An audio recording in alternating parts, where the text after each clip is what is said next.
wants a glass bulb. He wants wheat seed. He wants a crab.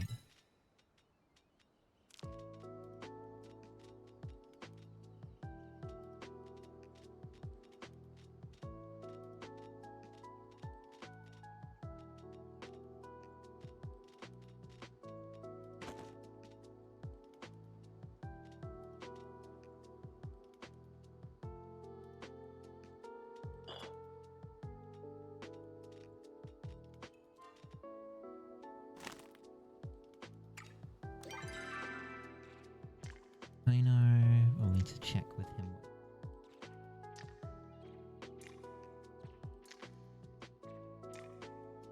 Want some flow-infused wood. Theranic hide. Ina wants cotton. Henley wants fish stew. Hey Astral, how are you doing? Breath wants wheat.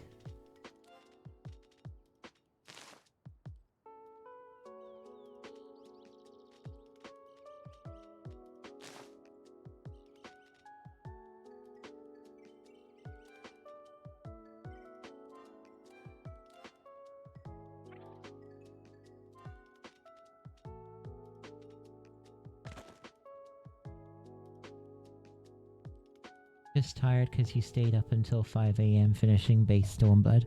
Oh wow.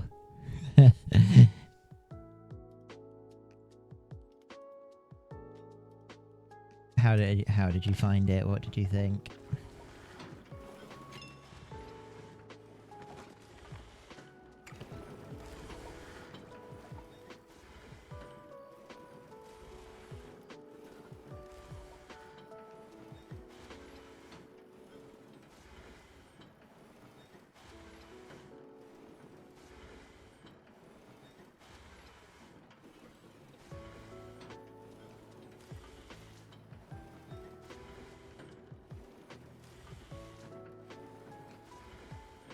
Definitely better than Heaven's Ward, but the ending felt like a punch in the gut. Hmm.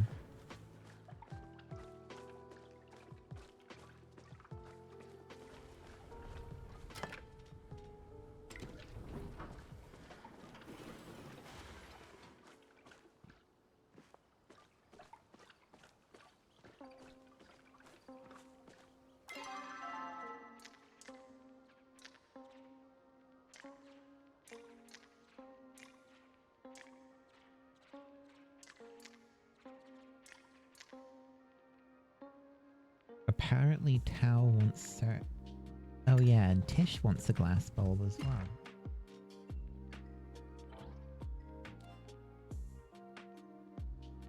You're also... not the ending itself, but one specific thing.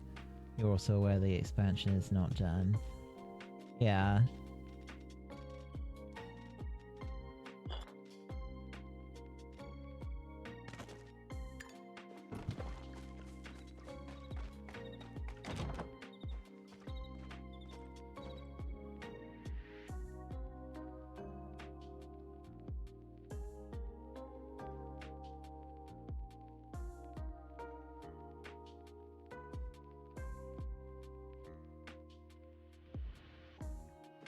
Why is your level 70 gear not Weeb Samurai armor?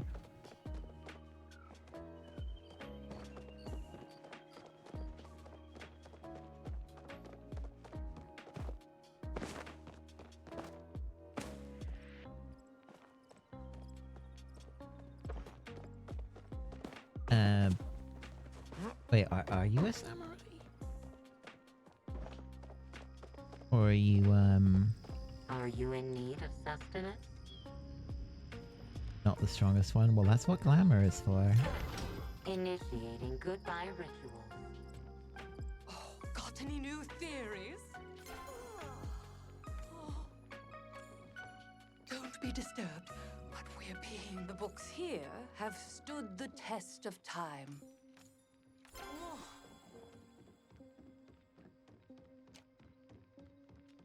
Aha. Don't ever be afraid to admit your own ignorance. Hi. Ah. Ah.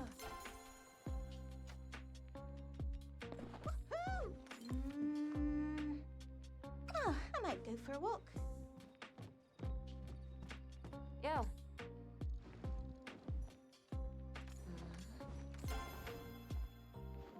Fine. Bye.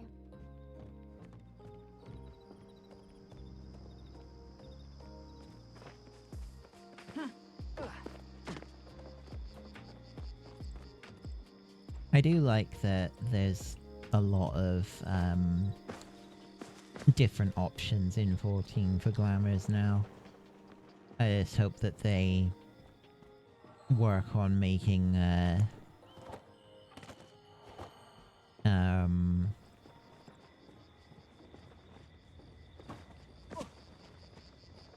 hats more universal. Have you met my brother yet? Yes. Huh? Oh. Yes. I'd better get back to work. Might I be of assistance?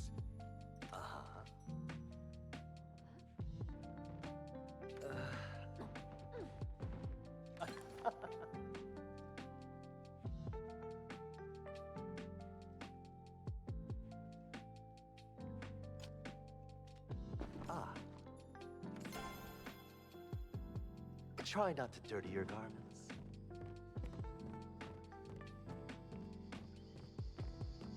I found that going around and talking to the villagers as often as you can is a good way of getting renown. Hello So there, friend. I'm trying to make more of an effort on that front. Take care. It's been a beautiful day so far. Dude is called Ashura, yeah. Is. May the dragon be with you always. Let's have a proper chat. Toodaloo! Good to see you. Is he like a retired demon lord or something? Apparently he's an ex-soldier or something. But other than that, I don't think so.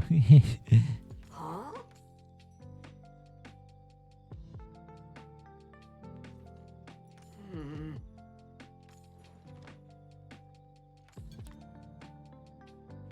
Now, where'd I put my hammer?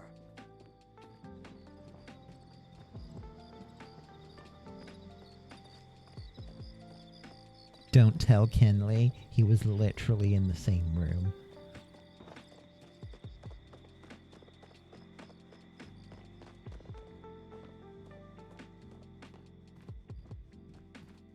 It's like a metal as fuck name to give to a jolly NPC. I get the impression that he's got a bit of a dark past. Like, because of the fact that he's like an ex-soldier, like it sounds like he's been in a war. From like the casual dialogues that he comes up with sometimes. Also, his wife is dead. Just throwing it out there.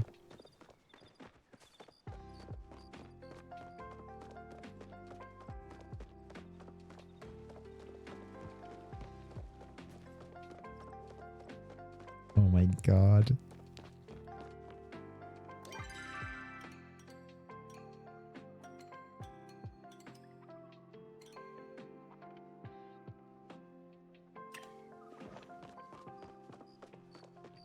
I mean, if that's your interpretation of me telling you he's a widow, then you know, you do you, Ashel. You do you. Unfortunately, he isn't romanceable yet. Who knows? Maybe they will in the future. Hint, hint.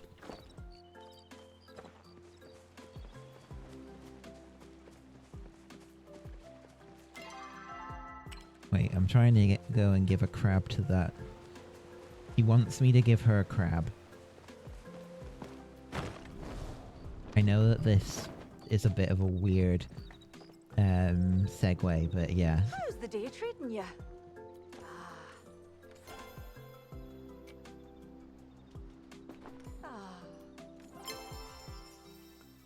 I'm telling Arnie not to stay out too late. Come here and give me a hand, won't you?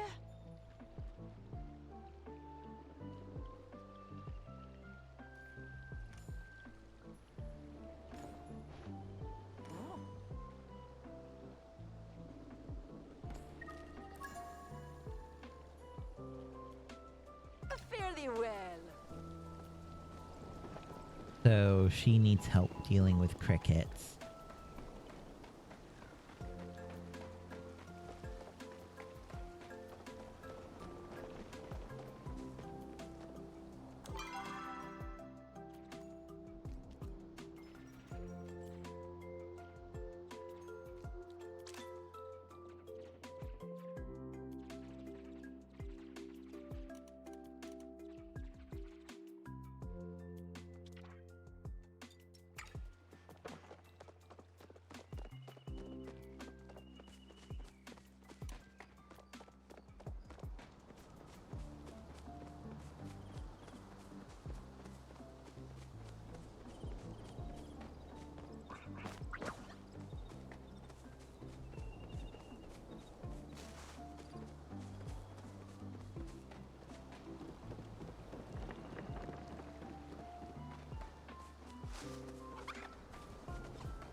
I assume fishing is also your oneness.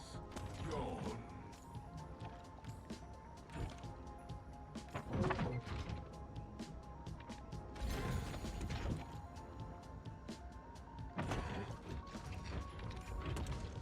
I shall regale you with my fishing exploits.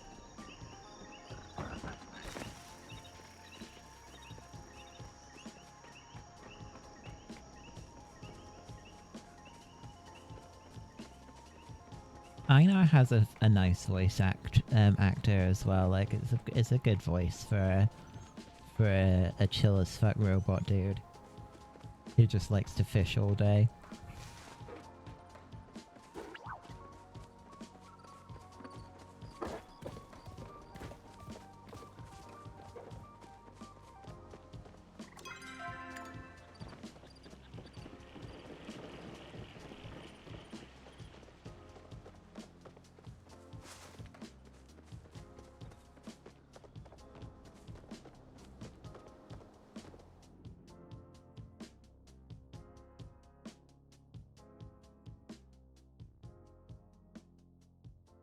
Oh, by the way, I watched the like character customization like creation video that IGN released for Dragon's Dogma 2. Yeah, it's looking very detailed. Probably one like fairly complex character customization.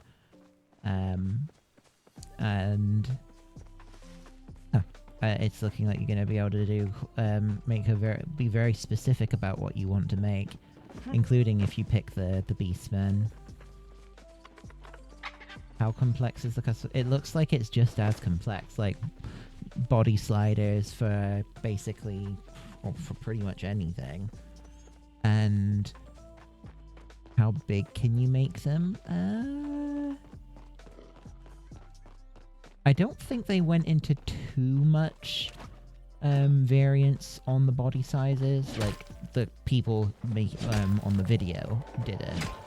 But it looks like there should be the ability to go fairly big, and not just like muscular. It looks like there's also options for more plus-sized looks. Like I'm pretty sure I saw like one of the models or like one of the presets looked more like a muscle gut sort of look.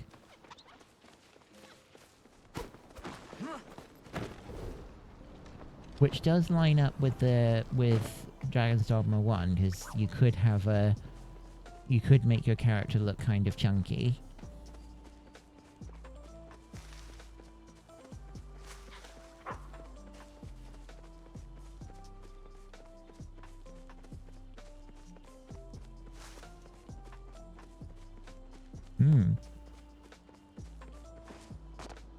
And something that's kind of interesting about Iron's Dogma, and it sounds like they're keeping this for the second game too, is your customization, like what you actually choose to have as like your body type, character height, that sort of thing, actually does have an impact on your character and like some of their stats. For example, in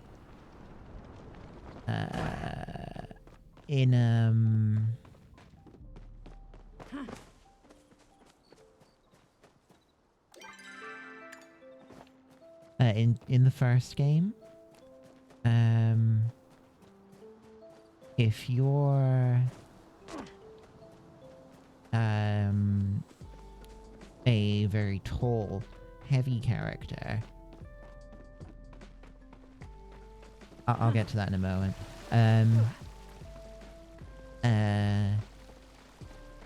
Yeah, like, so yeah, if you're a tall, heavy character, then your maximum stamina and your carry weight are higher, but your stamina regeneration rate is slower.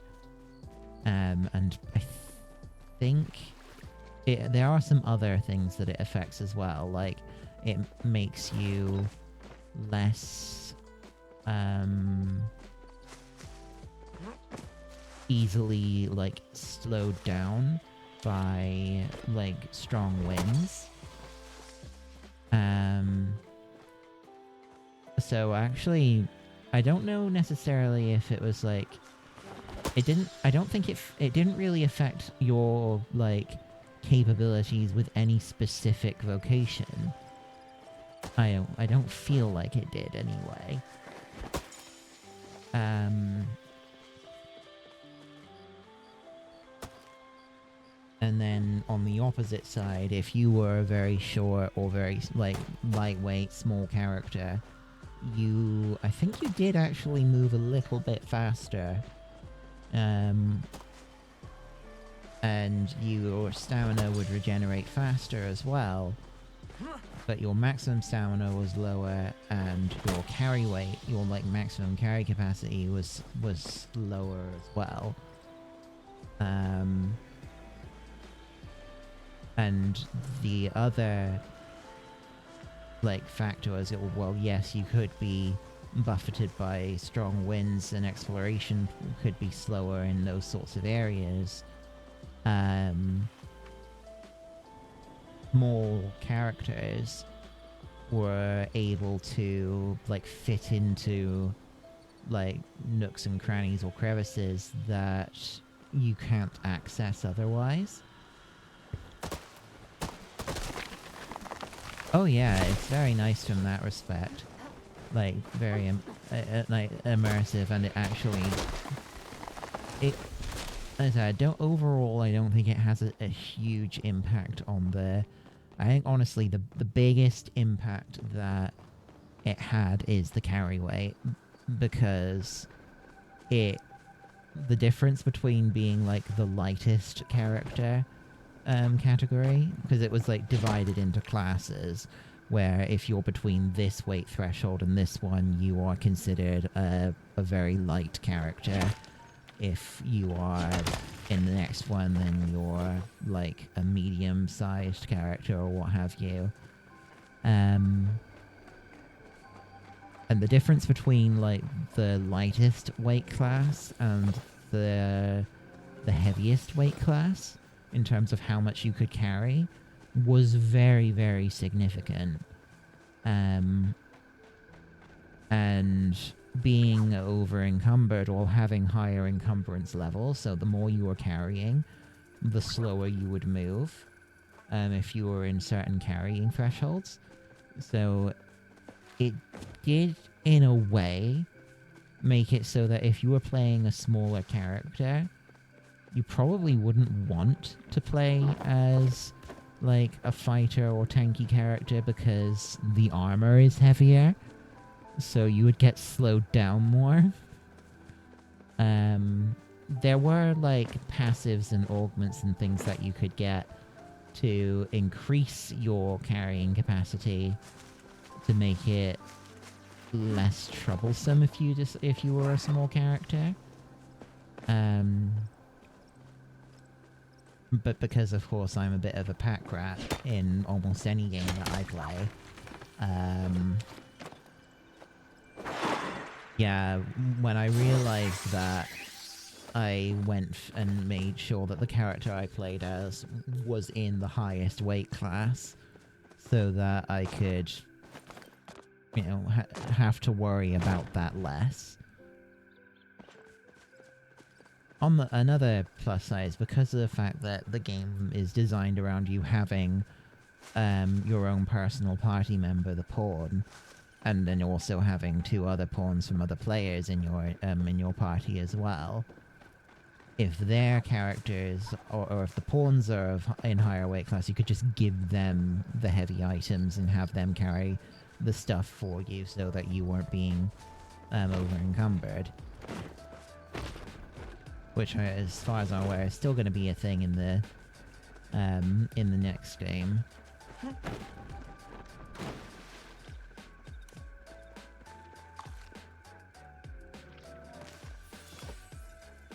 I think the thing that I'm most excited about, from what I've seen so far, is that it looks like they've made the different vocations and jobs. So vocations are basically the same as like 14 jobs, basically.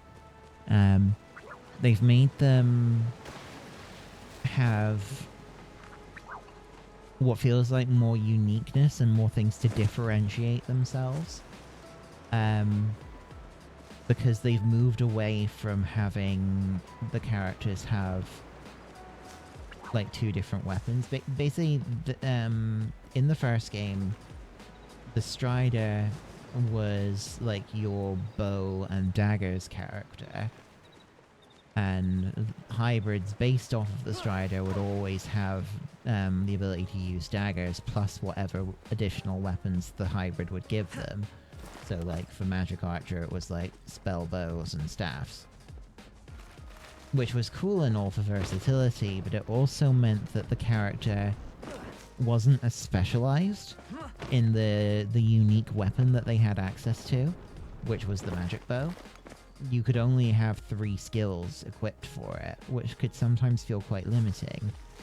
It looks like because they've split Strider out into 2 separate jobs, Thief and Archer, that they are actually making it so that it's basically 1 class, 1 weapon, or 1 vocation, 1 weapon, or 1 weapon archetype.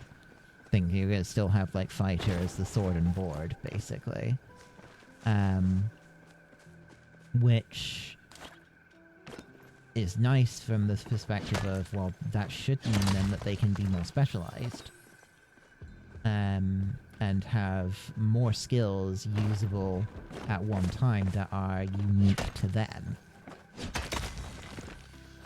And it already seemed like that was fairly nicely highlighted in some of the demonstration videos that have been going around, because Magic Archer is returning in Dragon's Dogma 2 as one of the vocation options you can play as.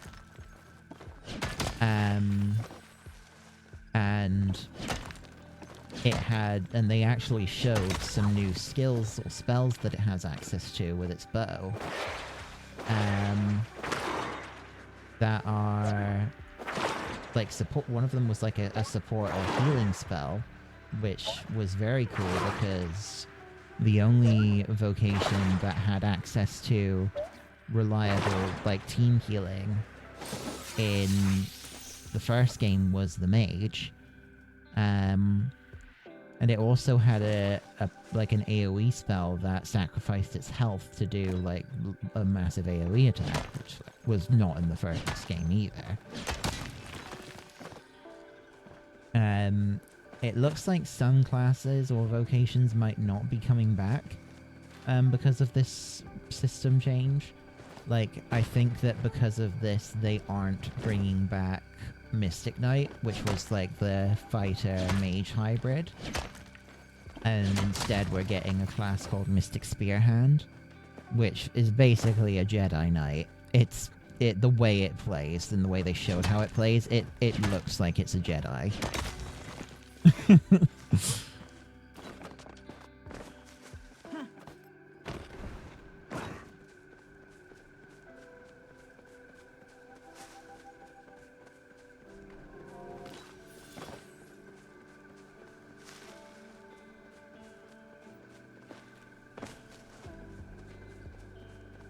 They've also adding some things in that are very different from what we'd seen in the first game. Like, they've demonstrated... There's been a few, at-length demonstration videos of one of the new vocations called Trickster, which its weapon is a sensor.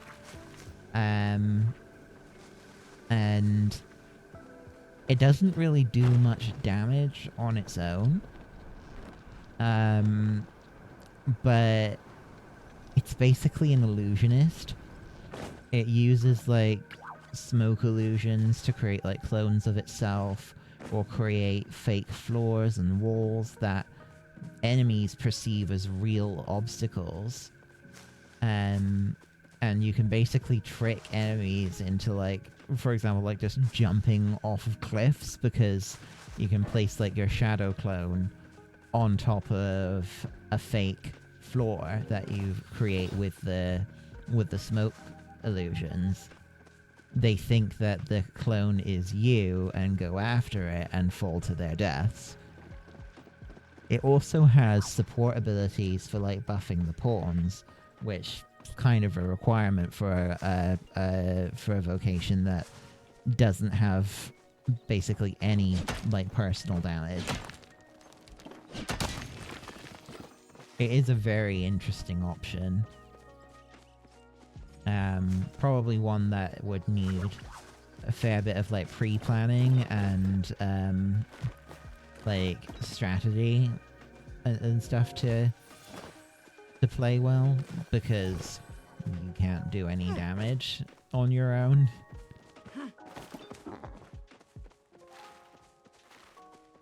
I've also seen some videos of like Sorcerer, which is another returning vocation, which also looks pretty nice. Like, the magic system in Dragon's Dogma is definitely one of the cooler ones in games that I've seen. Like, especially with, like, the whole... It takes a long time for certain spells to cast, and you are quite vulnerable when you're casting them, especially the sorcerer spells. But it feels very powerful when you get them off, and it's not like you're just firing a magic gun, basically. You are actually, like, summoning a freaking tornado and the enemies get sent flying and things like that. It feels like a very well done magic system that actually has the consequences to enemies and to yourself, if you get targeted by those things, of getting... It's so cool when they push crit. Yeah, it is. And also, this was a kind of a thing in the first game, but it seems that they're really taking it to another level, is that environmental things can be utilized to your advantage or can be used against you. Kind of like, in a way, kind of similar to how, like, games like Divinity Original Sin and even Baldur's Gate 3 are doing. There was a video, I think it was another one from IGN, where they showed a fighter arisen going up against Cyclops, so they're like giant, quite dangerous, heavy-hitting enemies, and they grab like an explosive barrel and they throw it at this like wall. It's like a natural stone wall formation, but it's actually also like a natural dam, and it causes the riverbank to burst because it blows up the riverbank and floods the entire area. The Cyclops gets like washed away with the current, and when the water level recedes, you have like a window of opportunity to just go ham on the Cyclops and do a ton of damage to it. Sounds cool and fun. Yeah, it looked really good, and that's the sort of thing that's like, it's nice when games do that, and you have the option to utilize the environment in that way. I mean, I think that there's stuff like that in Monster Hunter World, like something similar. But it's like, it looked really cool, and I hope that there's more things like that. It's definitely going to be like different approaches that you can take.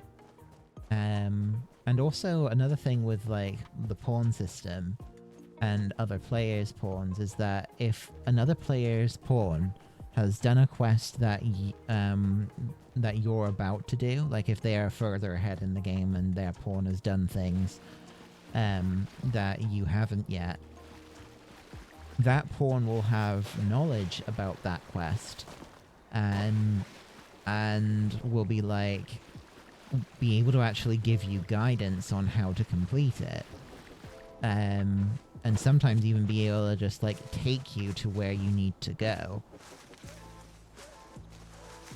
And that sort of like knowledge and assistance thing also extends to like monster knowledge. So you've probably, when I've played Dragons Dogma, you have them constantly talking about enemy weaknesses or things like that, where it's like, that's essentially what the knowledge system is all about. They're telling you that because they've learned those weaknesses, either from their own Arisen, or as they've been journeying with you, because like they can gain knowledge of quests and things like that when other people are using your pawn on their adventures as well. It's like if someone's used your pawn, and you get like a notification when you rest at an inn in the first game that your pawn's like returned back from assisting someone, and it'll give, on the summary screen, it'll tell you if they've gained new knowledge about quests or monsters.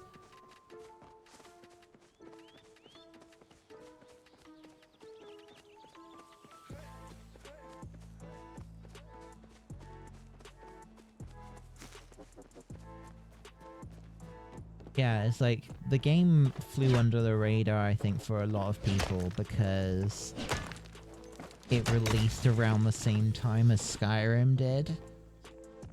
And, well, yeah. It's kind of obvious why it would fly under the radar.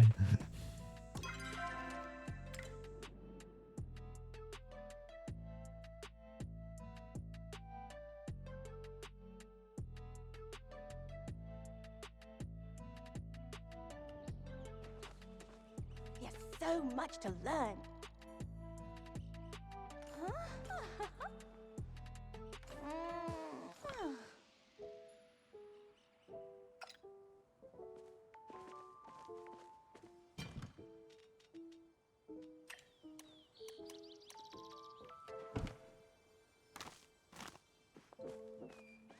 What brings you back to the old farm?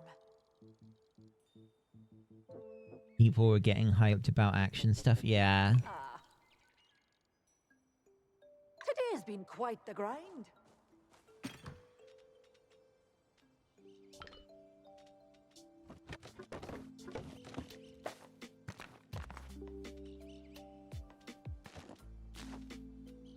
It was kind of like wrong place, wrong time sort of thing. Or like, yeah, just poor release timing for it. And it suffered as a result of that, but I'm glad that I gave it a try. I've still got to finish the first game, despite how far I've got and how like over leveled I am. But yeah, I didn't feel like playing it today. Still on this.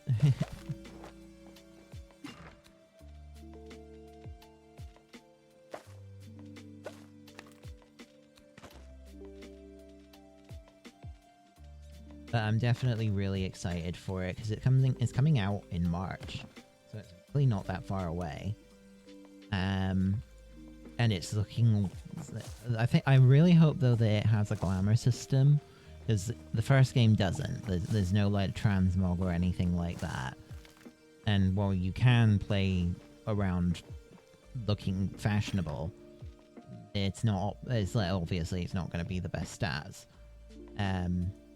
I do hope, especially considering how much more intricate the character creator is for the for DD2, that there's a way of like transmuting your armor to look a specific way. Fantasy VII Rebirth is in February. There's another game that's coming out in February that I'm also interested in. That Grand Blue Fantasy Relink game. I think it's like right at the start.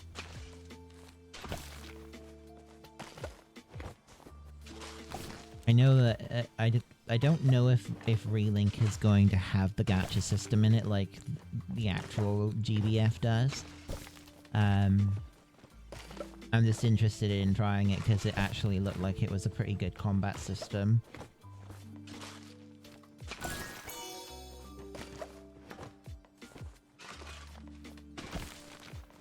You don't think so?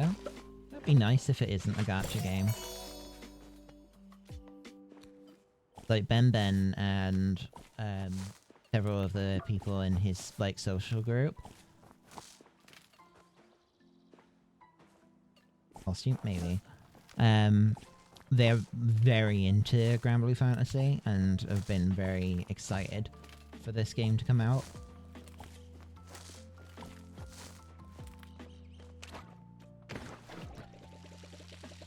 So from what I've seen of it myself, it does look like it's at least worth giving a try.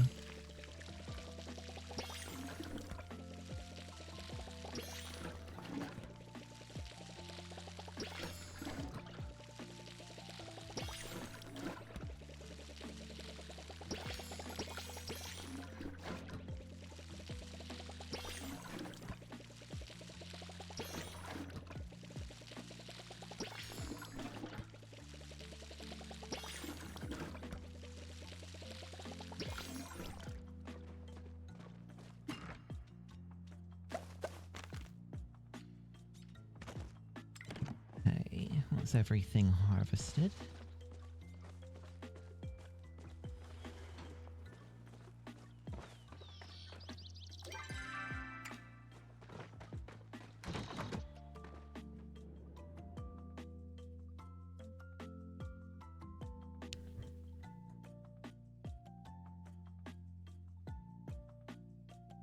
I didn't post my announcement. Oopsie. I only posted it on Blue Sky. I didn't post it on the Discord. Whoops. Oh well.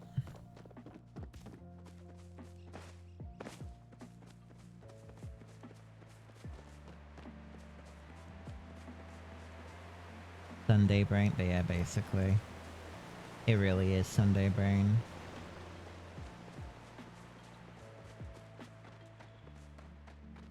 Also, I've been up since 6 a.m. So,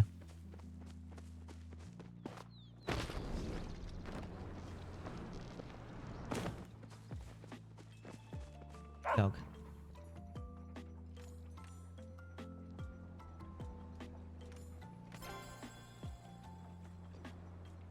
Gave me some fur. Nice.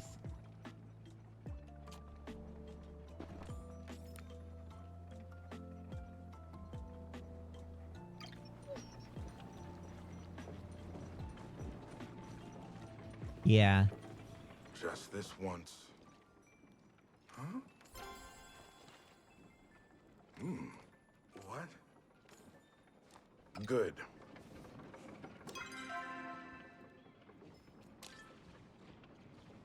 Cassian wants Sarnock antlers, okay.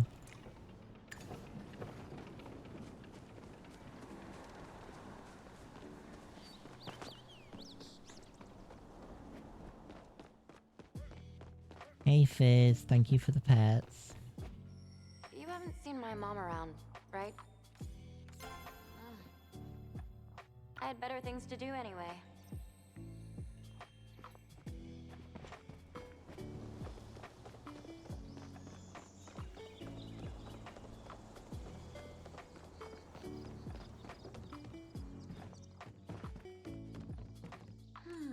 What to make? Oh, hi! Doodles!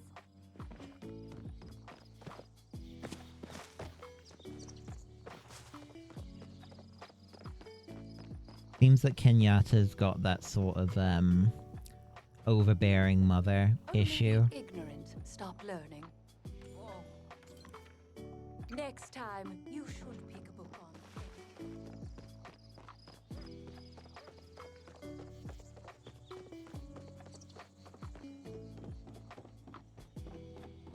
It's been a cycle, pal. I'll see you soon, all right?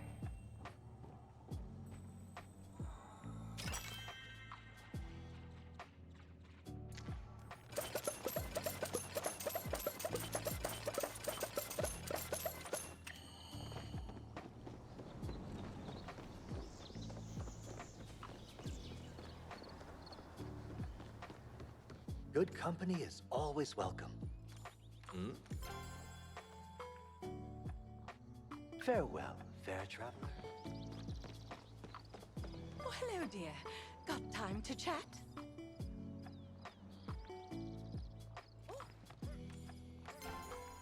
Bring me back any strange things you find. Good to see you again.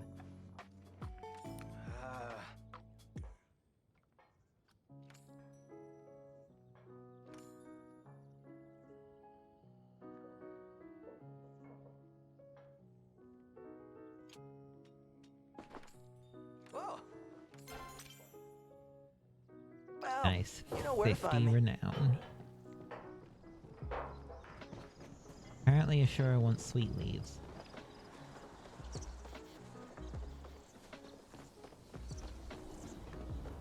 Hey there! Ah, Hey Zeth, how are you doing?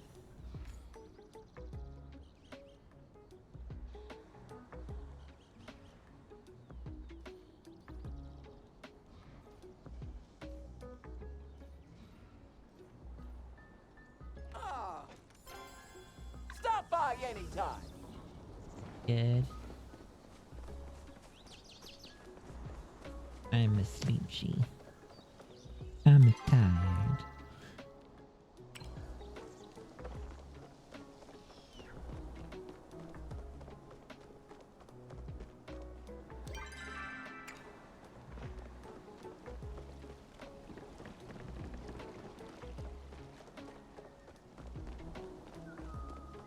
Beautiful day, is it not? This chat has been lovely.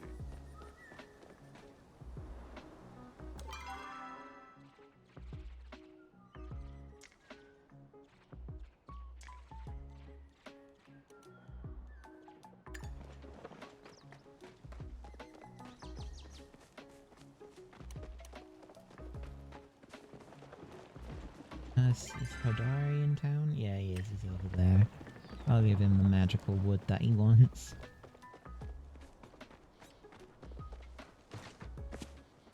That was not intended to be, like...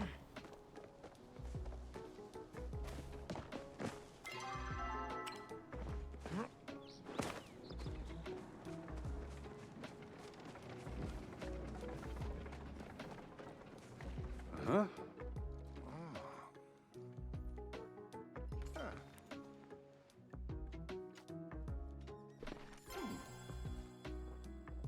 All right.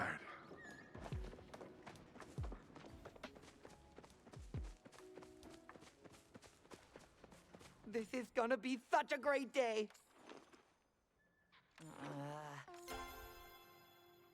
Let's go bug hunting sometime.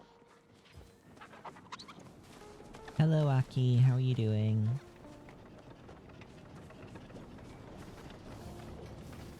That one of Dials. Yeah, I fucking...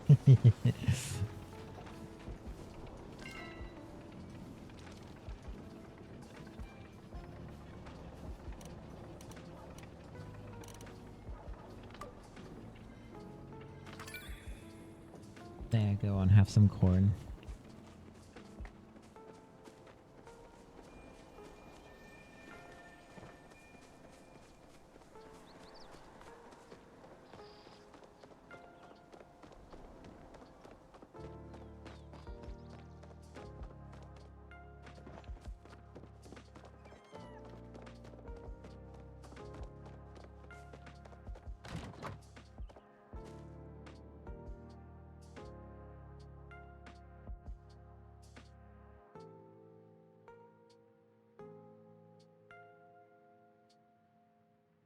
Cool.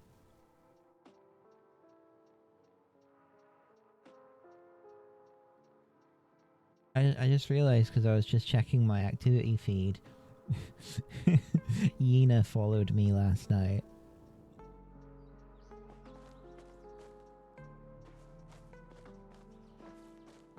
Oh, hey.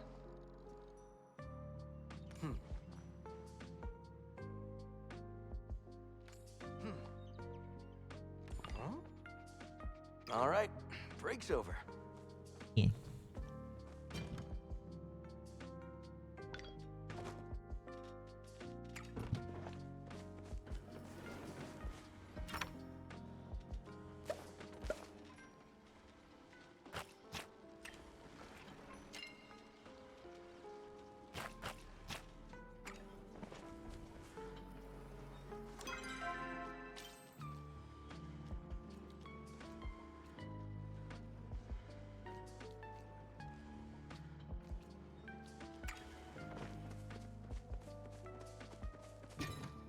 Sell all this shit, quite literally.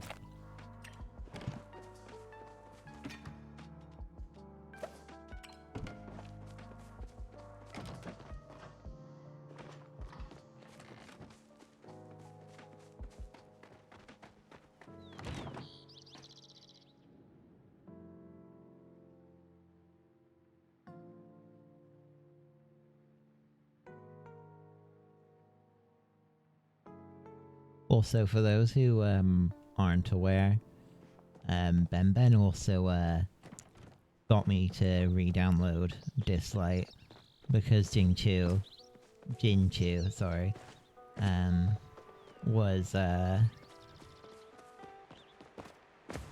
was being given out for free.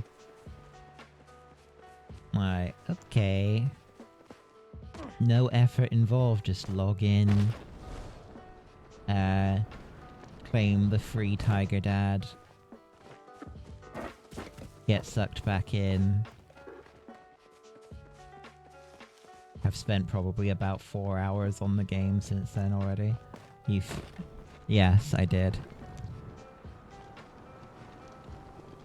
I hook, line, and sinker.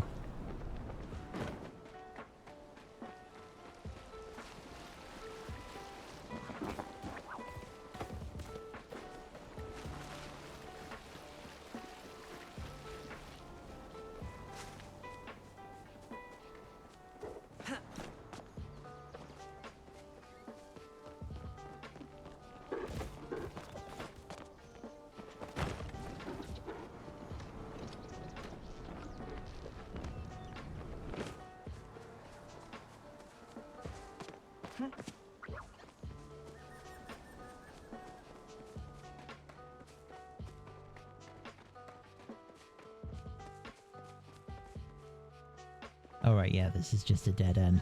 I suspect that this is going to be like an area transition to somewhere else eventually, but it's just not implemented yet. You're sitting there with your doctor ratio.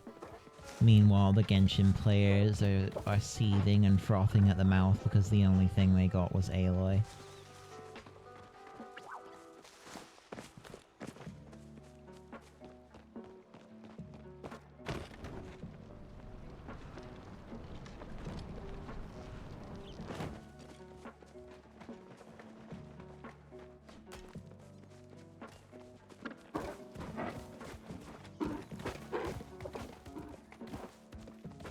Getting a free skin if they buy a PS5.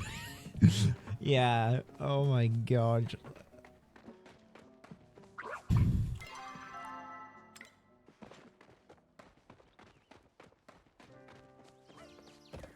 Yeah, that's a thing, alright.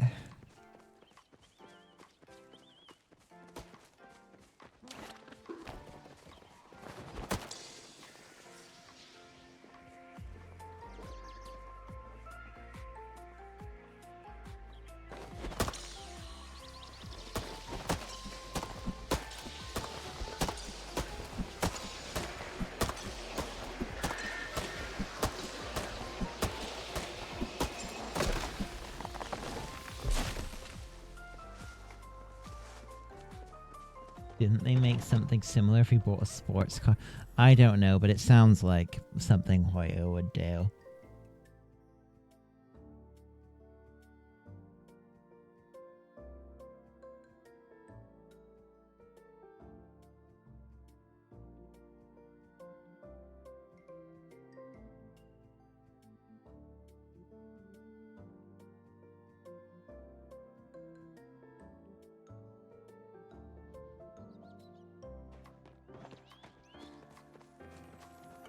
The fuck is with that massive flag? Holy shit, why is that flag so big?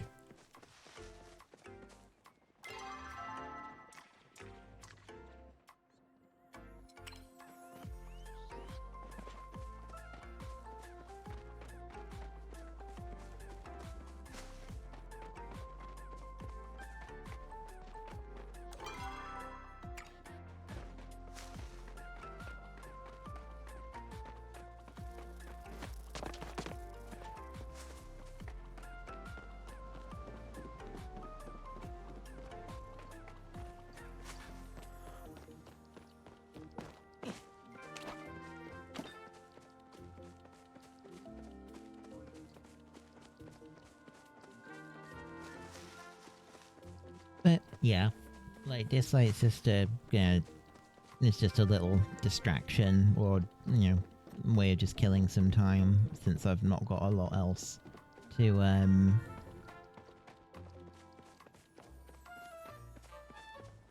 yeah. Genshin's in a dead spot at the moment too, and so it just having it there just like whatever, just pass the time, I suppose.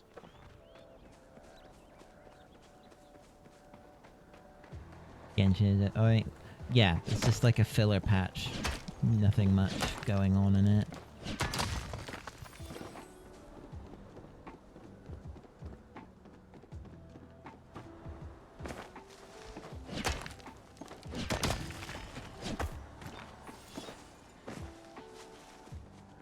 Apparently a new area is coming out in a couple of weeks with the next patch. Like, it's right at the end of January, I think. Is when the Lantern Rite like patch is gonna come out.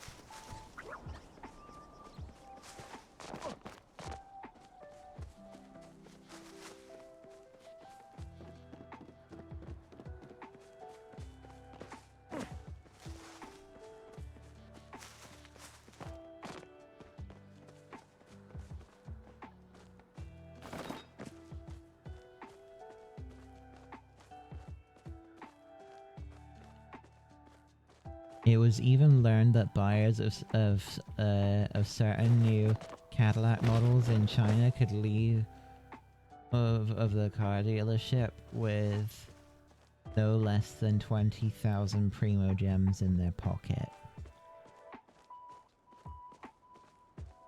Buy a car and secure a pity.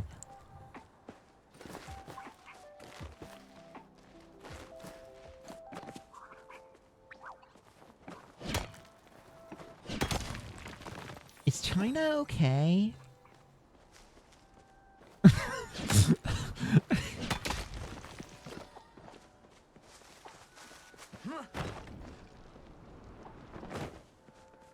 Of course not.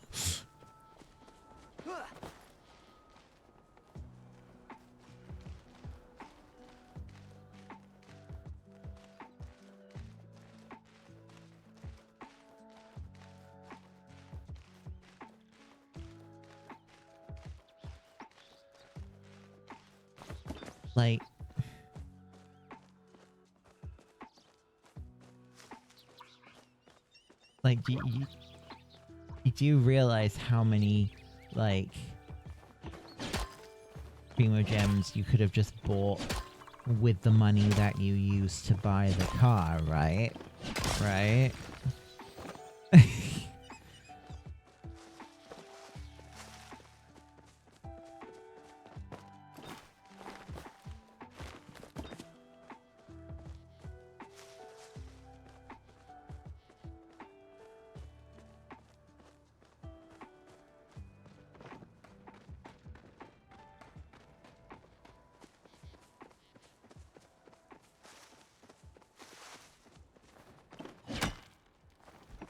Yeah, it's just a very weird value add for like a very niche value add.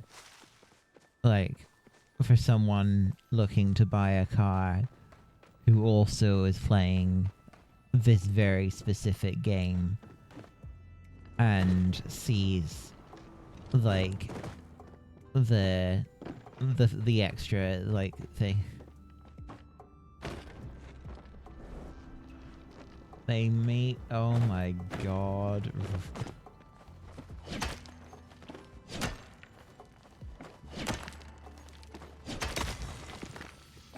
Yeah, didn't like, wasn't there like a KFC collaboration or something with the game? And they had like cardboard cutout boards of like Noel and things like that, and it was so overwhelmingly popular in China that there was like, they actually had to get like the police to maintain order, and apparently like someone ran off with the Noel with the Noel standee.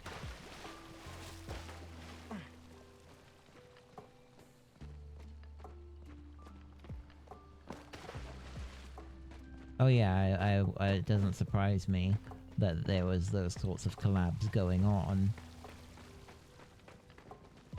Wendy's and McDonald's. Okay, that does feel... Wendy's in particular feels a little bit of out of left field, but yeah, okay.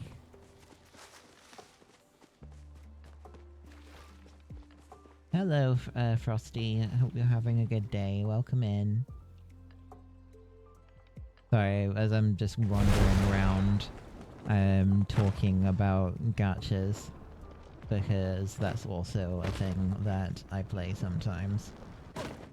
Even though I know that I shouldn't.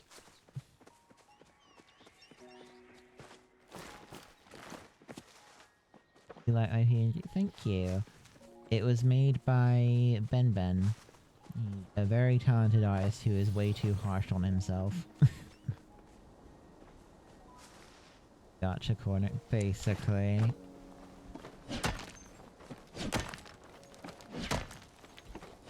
No, I'm not a gacha streamer. I'm not. Shrivels into a little into a corner. What is the PNG? It is an Arctic fox.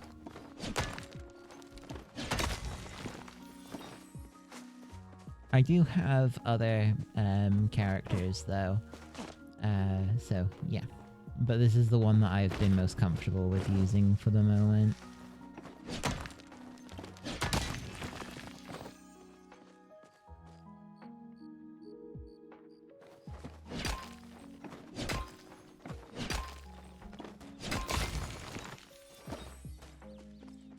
Because it's winter.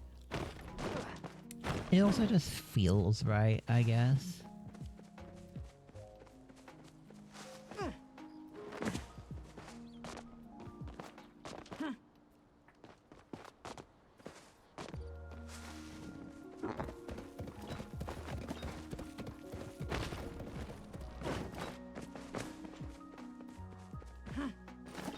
I don't get me wrong, I still really like my Tegu character.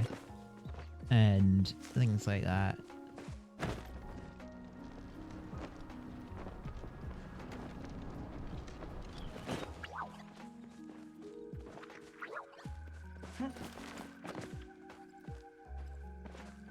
Yep.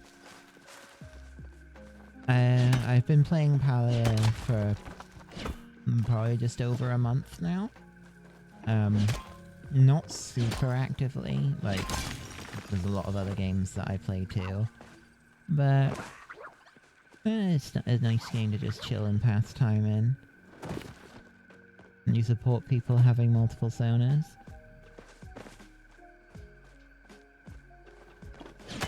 Yeah, I guess it wouldn't be too hard for me to, like, or shouldn't be too hard for me to set up, like, a way of switching between them, or to, like, even, like, how, like, with, like, redeems or whatever. I mean, someone was suggesting that I have a redeem for Selvin.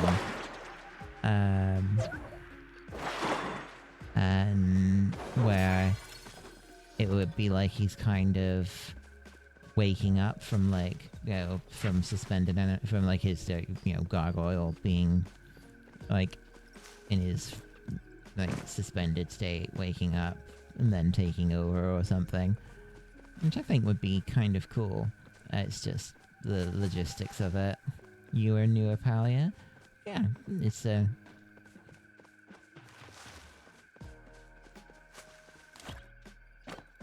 It's a nice chill game. I hope that the updates are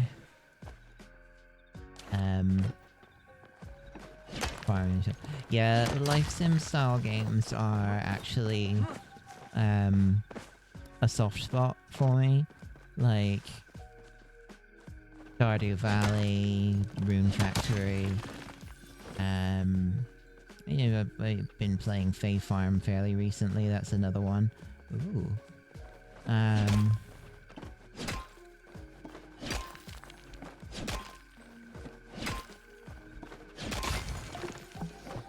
It's definitely a genre that I am very in my element with. Also my favourite farming game, Dragon's Dogma. I mean, I guess you can consider... Is Tegu a snake or a... Tegu is a reptile. Is a... The specific breed, or the specific type of Tegu that my other character is an Argentine black and white Tegu, which is also known as a lizard dog, because they are typically very passive and friendly lizards.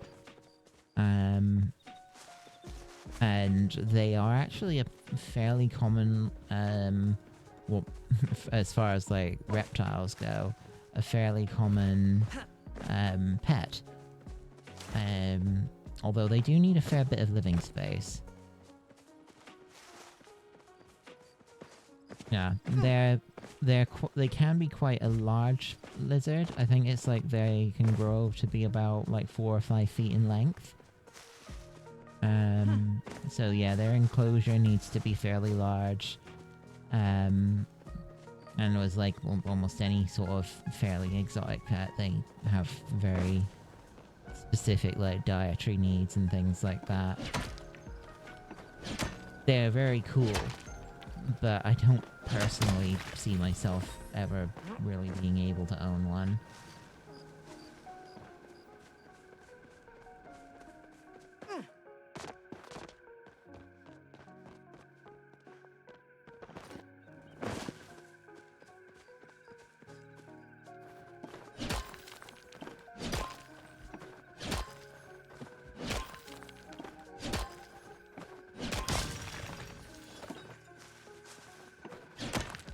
I've actually seen people every now and then, like, calling out pallium ores, or like pallium rocks. You're a big fan of Dutch angel dragons? Oh, I've not heard of those before.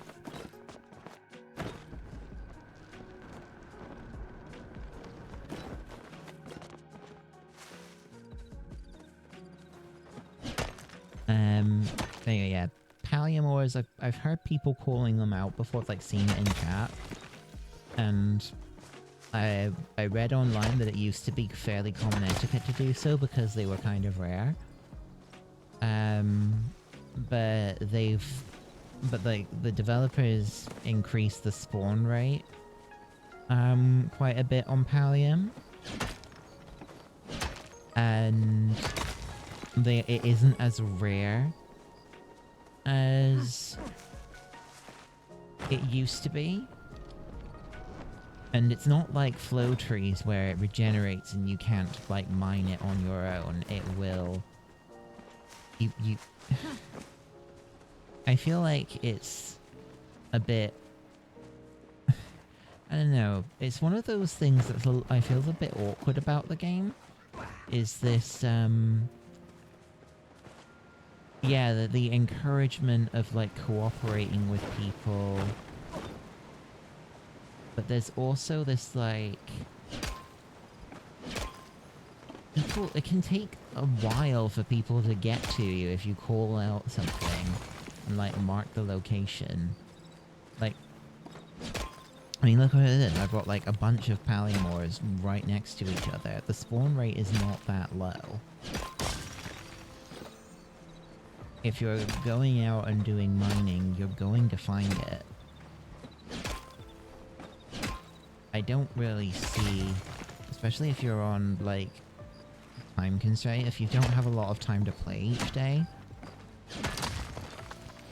expecting to, like, or having the expectation on you to call it out every single time and wait for anyone who's interested to come along is, I think, quite detrimental. Like, calling out groves and things makes sense because you need other people's help to chop the trees down.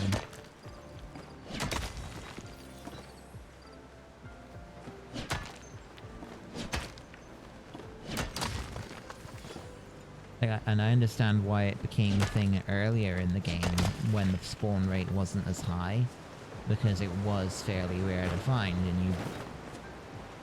and it was kind of an etiquette thing at that point to do so. But yeah, like there's another one right there.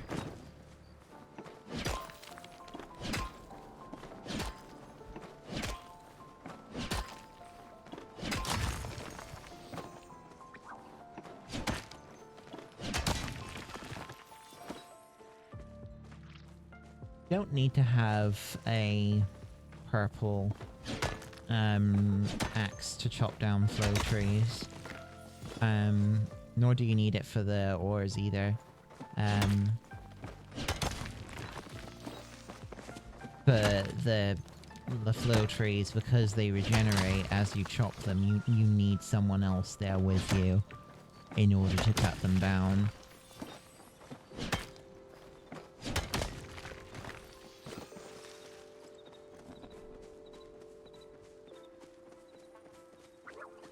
There are some things that are cool about the whole multiplayer aspect of it, like the, like, what if you're fishing with other people in, like, nearby, you give each other, like, like an increased catch rate on. There's another one. Okay. On like fish and stuff. So it makes it. And then there's also like, if you're like cooking in a, like cooking food, like making recipes together with other people, that also is quite interesting because it's like everyone who participates get the same amount of like finished food items. So it's like you can effectively reduce the material cost that way.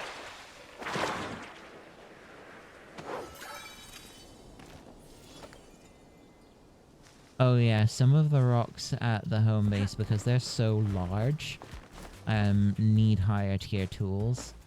But smaller rocks, even of, like, a fish stew party. I've heard that, like, a cake party was a fairly popular thing. I don't know if it's still a thing nowadays, but like when you have a high level cooking skill, like getting all of the resources together to make like a ton of celebration cakes, which is effectively like the best food item in the game at the moment, but also like has a ton of steps to it and a lot of ingredients that are required, so it helps to like make it a lot more cost effective by like divvying up the material responsibilities between everyone.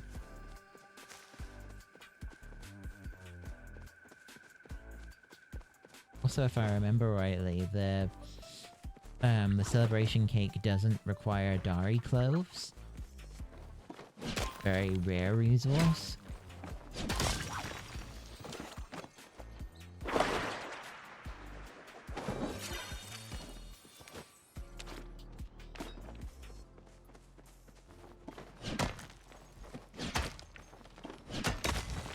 I'd like to try a cake party. So I do have some other friends that play the game or have played the game. I don't know if they're still very active with it at the moment, but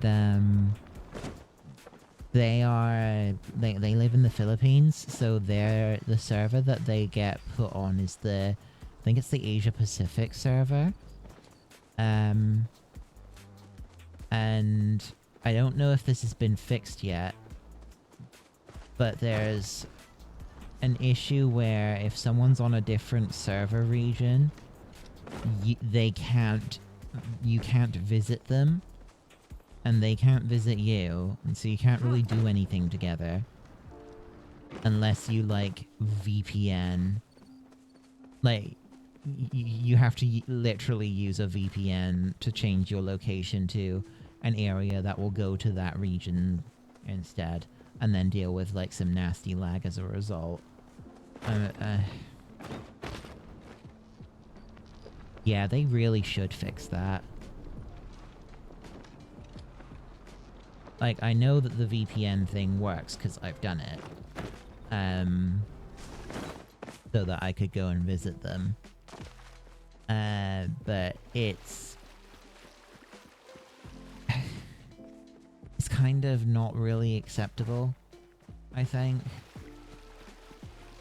Like, because apparently that's an issue that only came about when they added multiple server regions. And I'm just like, that's actually, considering the nature of this game, that's a pretty major problem to have, that you can't play with your friends.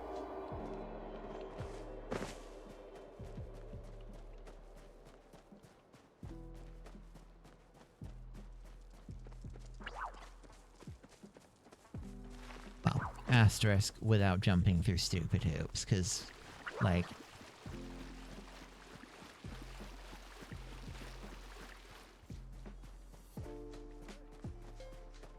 yeah, Isaac said no. Have they, I don't know if they've actually said anything about what their plans are to address it. Like, if they're like, I hope that it isn't something that they're just gonna be like, whatever about. It's a problem that needs fixing. I mean, even if it's just a simple case of let us change server regions, it just give us the ability to pick in-game. Even if we just have to do that for a while, that's better than me having to have a VPN running on my computer.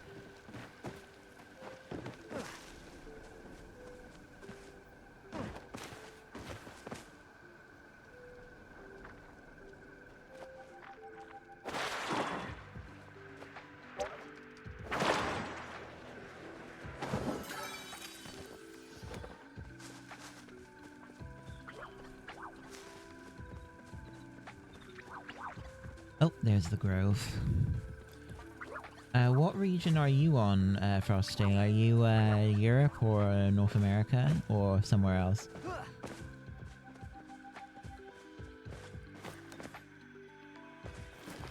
You play at strange hours?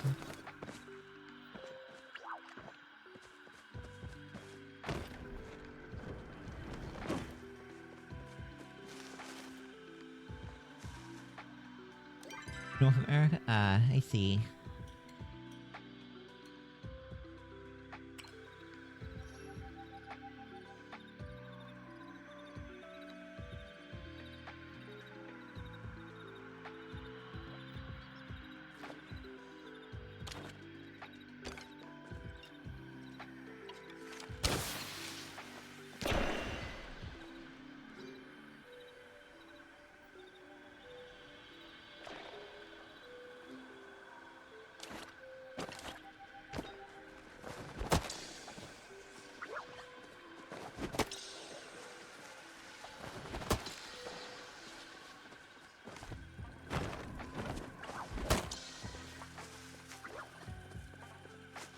Am I UK? Yes, I am. So it puts me on the Europe server.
Oh, so many people.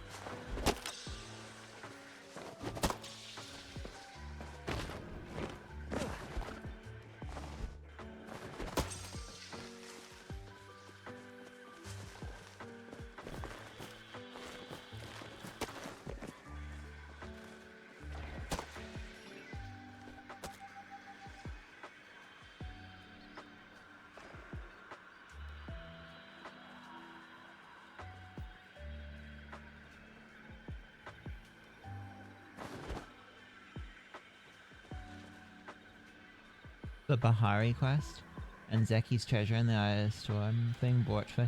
I actually haven't done much of the actual storyline. Like, I'm still supposed to be going into the Phoenix Temple.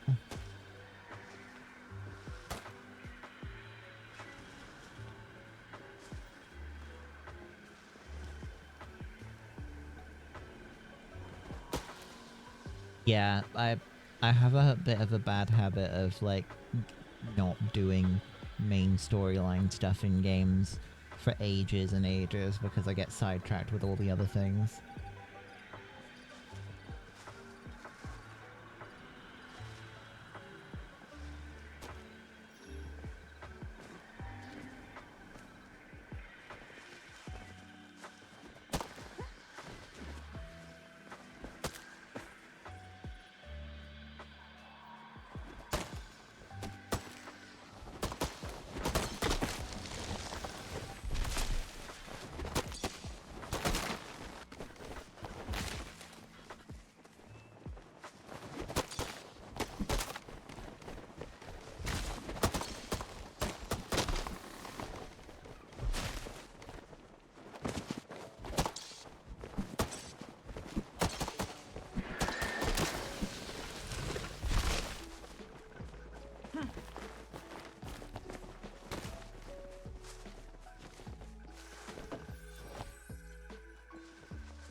time to deforestation. Yeah, basically.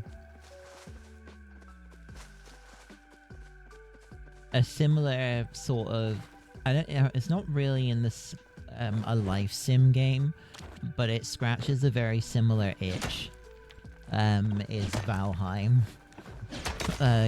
Yeah, I got super into that game for a while. I completely leveled an island to make it into like a nice fortified base location, because yeah, island bases are a lot more easier to defend.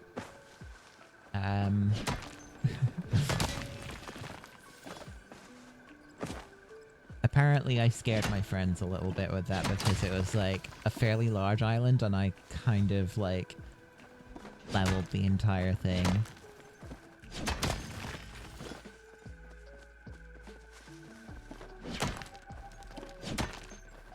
Although I would say that I think one of the issues that I have personally with Valheim is you're doing a lot of terrain editing, which you will if you're like trying to like level a lot of ground to make a nice base, things like that.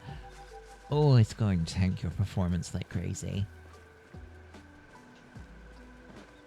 It is yeah. So if you ever play that game, or if you have played that game before, my advice is that if you're wanting to make a base location, probably a good idea to try and have it in an area that is as flat as possible, so you don't have to do too much leveling of terrain. Because unless they've changed this since I last played, the way that the game handles like changing terrain elevations and modifiers is basically, if you're doing a lot of it, it's going to kill your CPU. It's just gonna be a bad time. Fun game though, I do really like it. And also there's like mods and stuff for adding like magic and stuff into the early game, because I know that they added magic in for Mistlands, but that's like basically end game. So there's mods to add it in earlier on in the game as well, which is nice.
More of a casual gamer.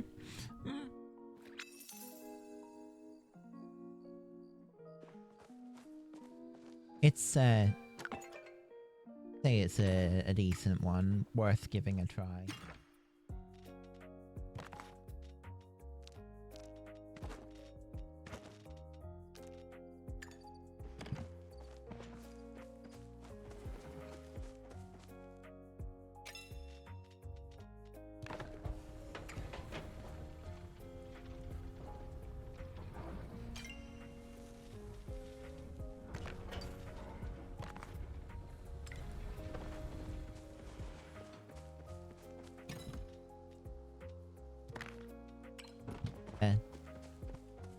It definitely had a period where it was quite popular.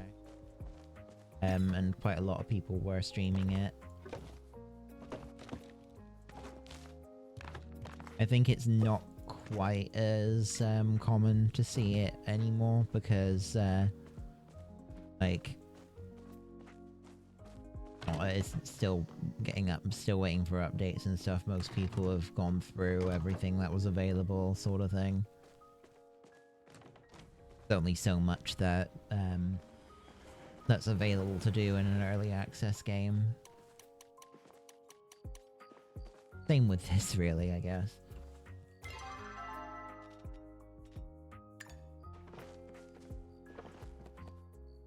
I can cook some food. This spicy stir. This is kind of like my go-to recipe at the moment. For keeping my focus up.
Yeah, the chopping mini game, if you have like, especially if you've got any like weird latency problems or anything like that, or if your like connection isn't the best, because it's got that timing thing to it, it can actually be quite easy to get messed up just by latency.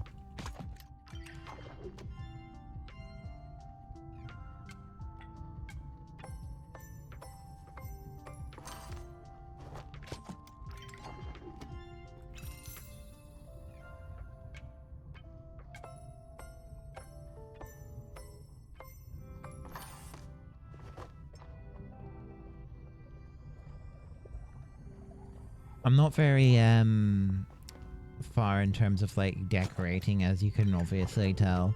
I kind of want to get like all of the building, like different like housing segments set up in a way that I like before I start getting too into trying to actually do proper decorating. Also, since you're left to like make most of the furniture yourself, it's also probably going to be quite a time-consuming process. Oh, I haven't chopped the chili yet.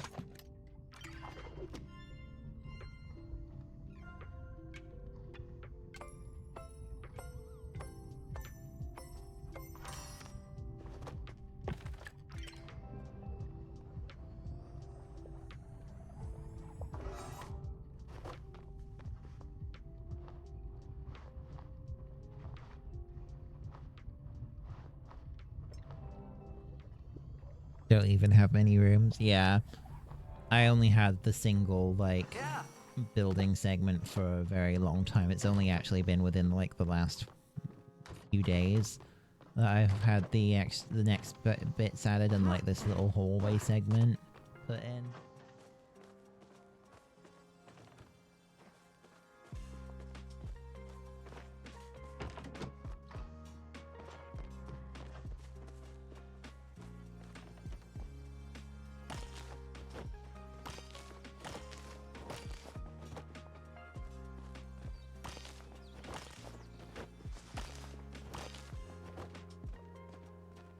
be everything that was ready today.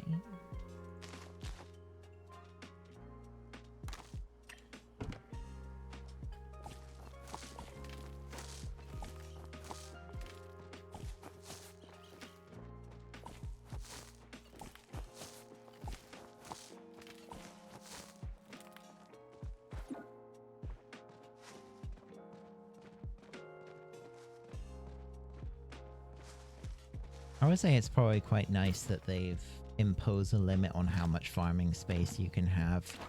Because, I'm pretty sure that if they didn't, there would be plenty of people who would just have ridiculously large, like, crop fields. And just be like... It kind of like the Stardew Valley approach, where speedrunners will just fill their entire fields with, like, the most efficient crop sort of thing. I could see that happening, and yeah.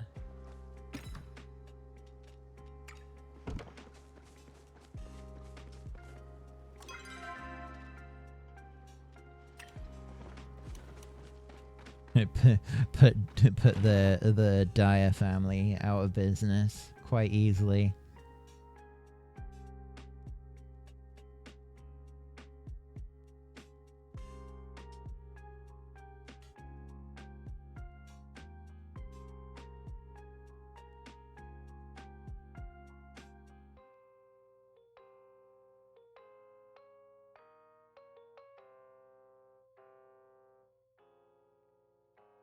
Have some pings, just a moment.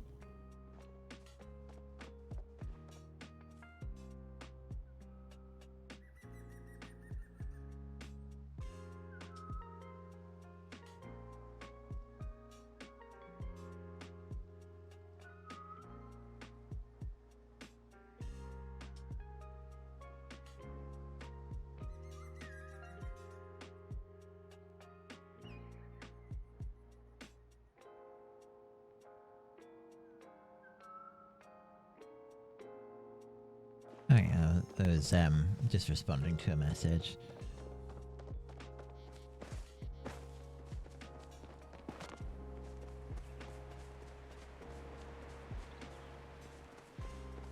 We'll probably get some more copper together actually. Let's get...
Guess I should go around and talk to everyone again.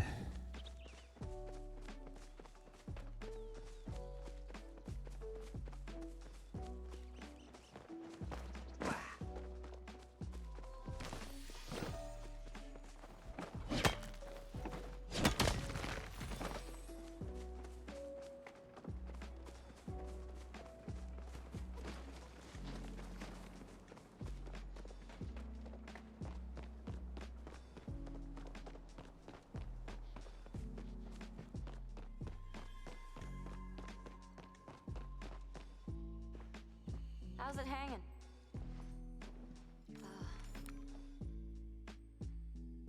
I had better things to do anyway.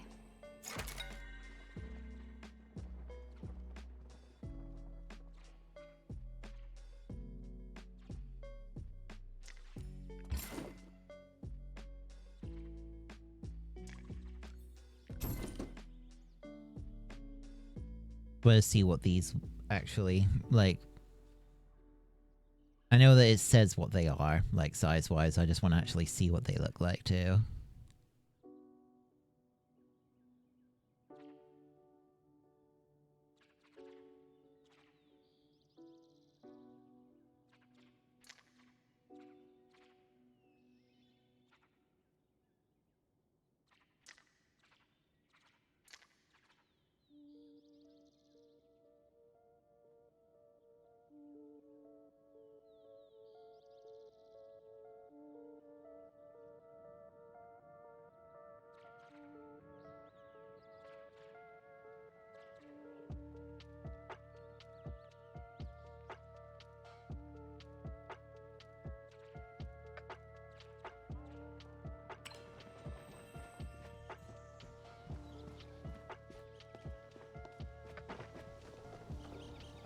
Basically, yeah.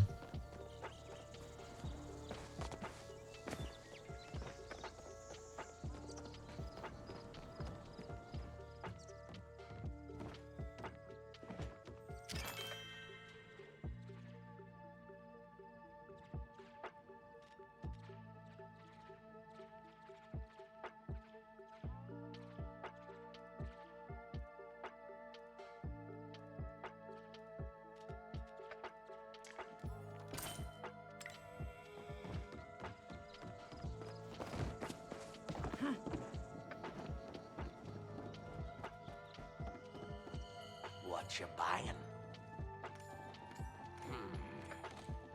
Come back for some good deals, pal.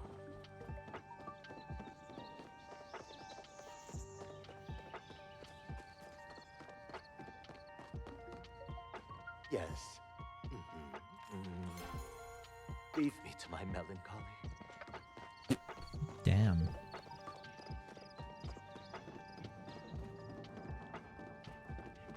Nice of you to visit. Stop by again soon.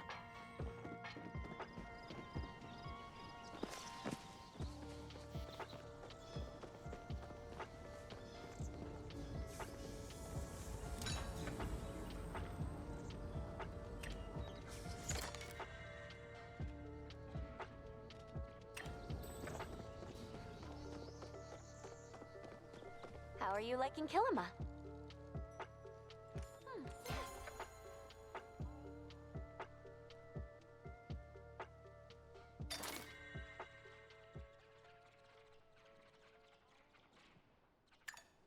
Doodles! What characters do I like the most in the game so far? Einar is definitely up there. So is Zeki. And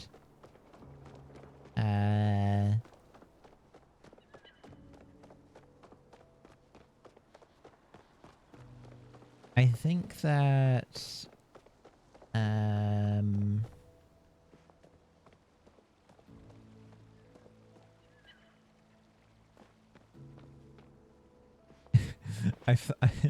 I think Gel's kind of cool, if only for the fact that his character design makes him look like a vampire. It's he looks like he should have been in V Rising.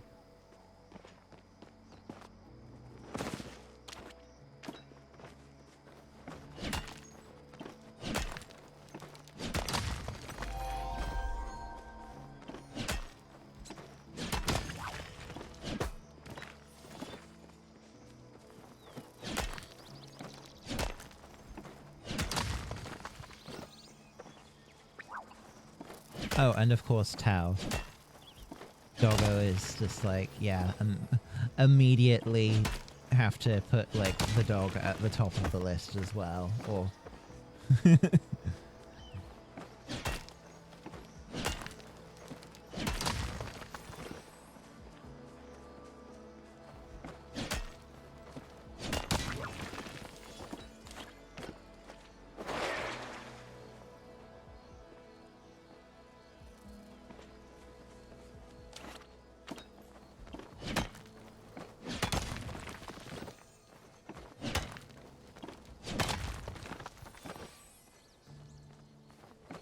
you like Gelreth and Tao.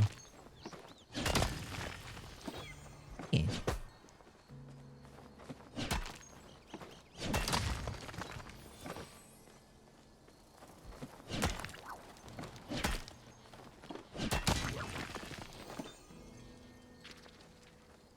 think there's any character that I particularly dislike. I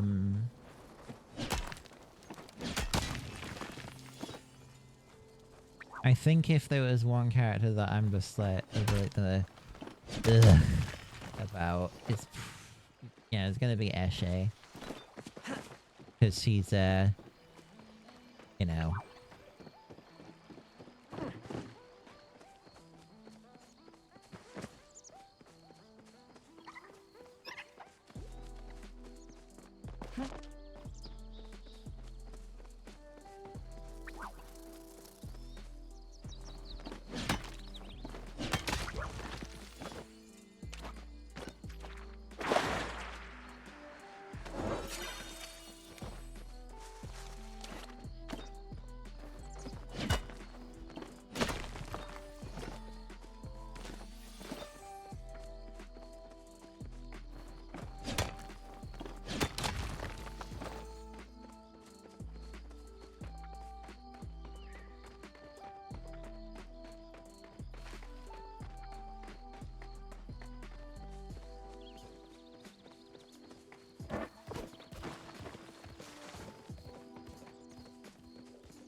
Hey Angry Beat, how you doing?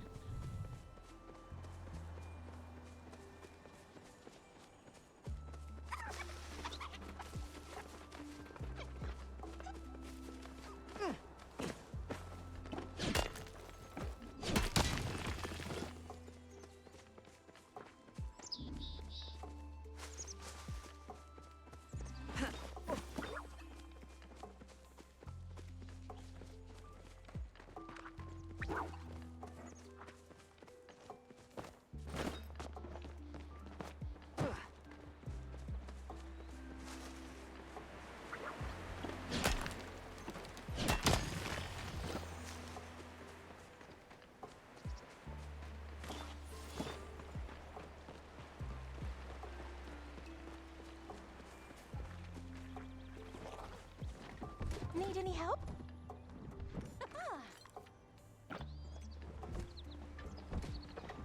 Greetings, human. I will be here.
Yeah, set up those different like room attachments and get construction going on them.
Says it'll take 2 hours.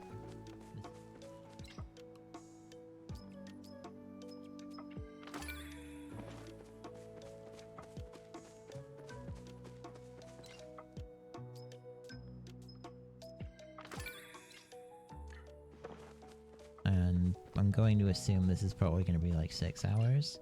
Yeah. 6 hours.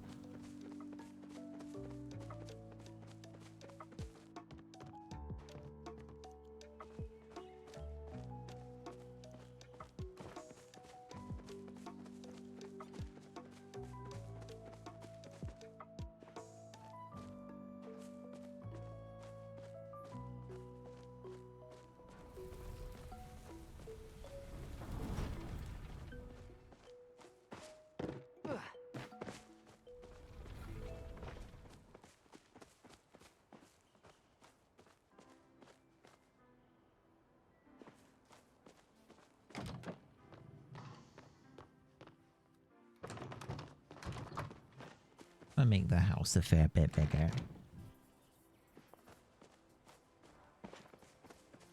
And the nice thing is that once the segments have been constructed, you can move without having to, like, rebuild them.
Gonna head back to Bahari.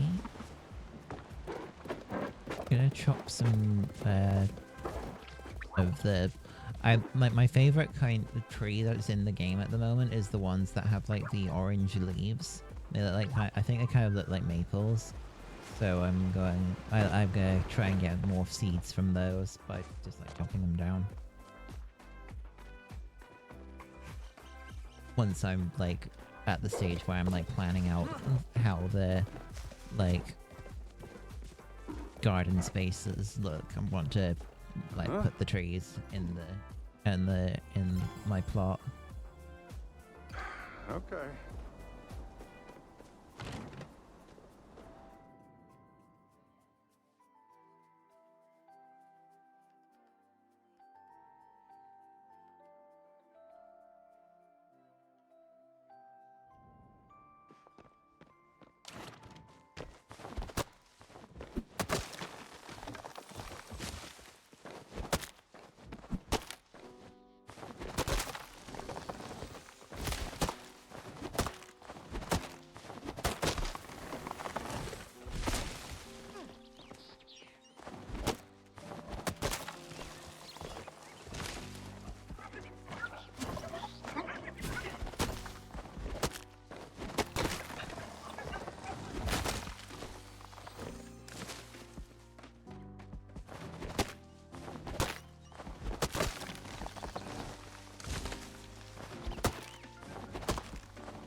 Is it? The game calls them junipers.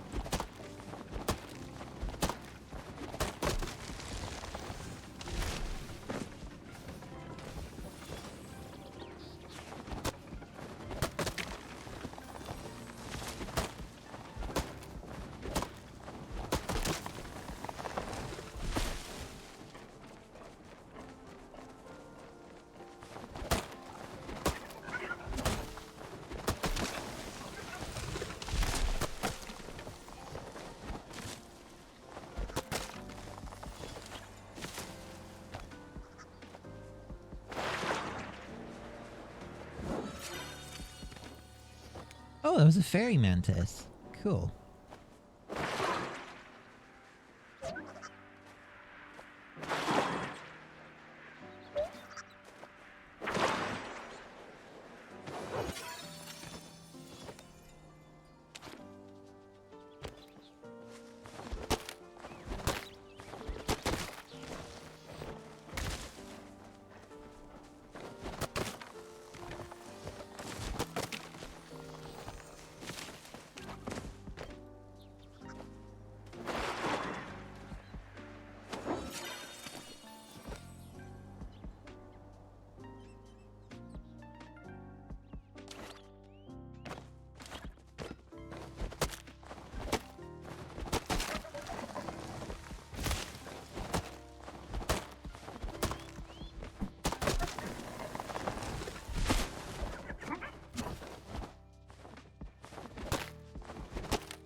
Hey, City.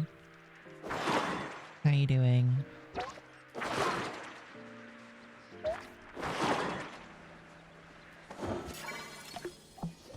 Ooh. That was close. I almost ran out of stamina. Oh, not stamina. Bombs. How's your weekend going?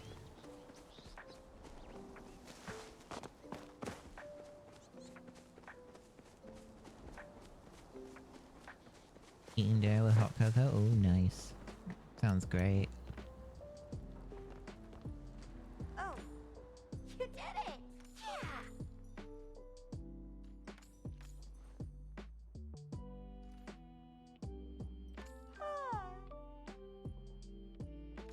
Oh. Bye.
Oh wait, I was supposed to make more smoke bombs.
How am I doing? I'm okay. I'm just,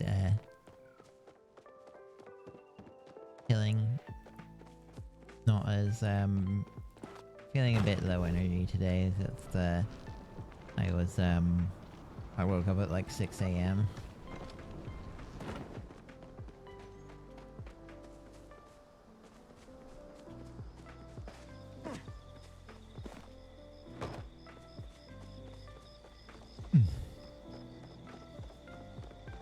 Yeah, basically.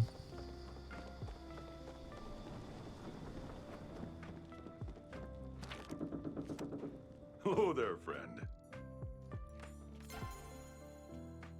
Take care. The dragon is everywhere you look. If you'll excuse me, I need to clear my mind. Falling back into Honkai grinding. I kind of feel you on that because I got fur baited back into this light.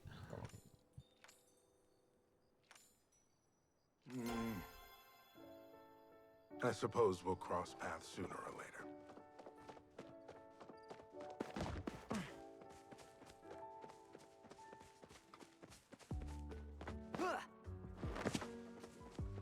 Yes, he said Honkai grind.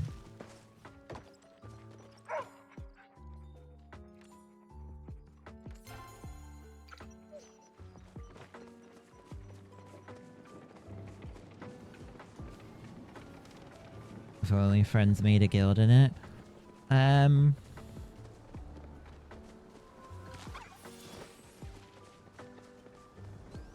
Well, I don't own it, but I'm in a club with other friends, like Ben and I think it's like Milo. Oh yeah, Milo's the one who owns the club.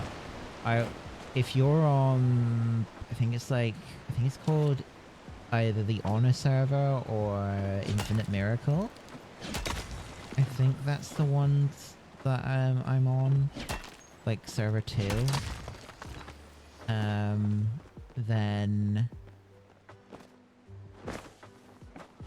yeah, I think you can join that one. Or you should be able to. I don't see why Milo wouldn't invite you in.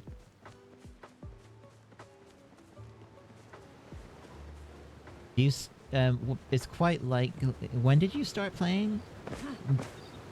You started like when it first came out. You're probably on the same server as me.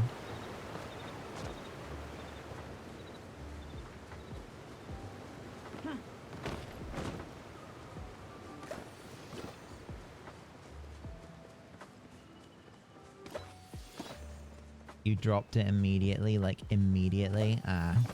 Yeah, you are probably on the same server then. You may as well start over. Sure.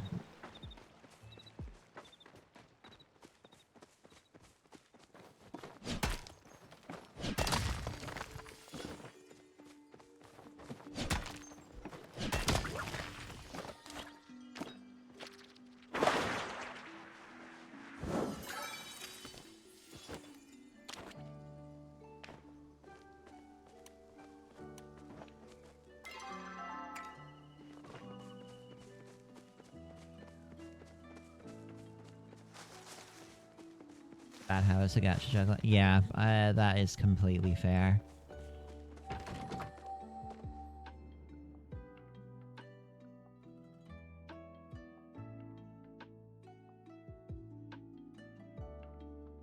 Yeah, don't let me bad influence you.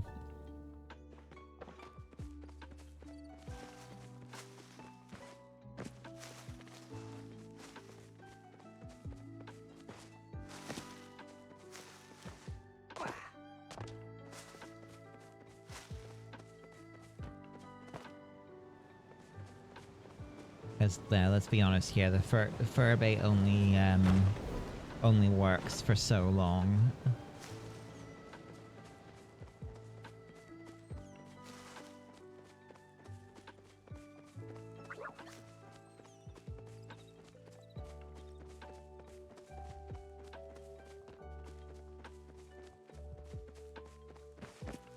Just enjoy the yeah.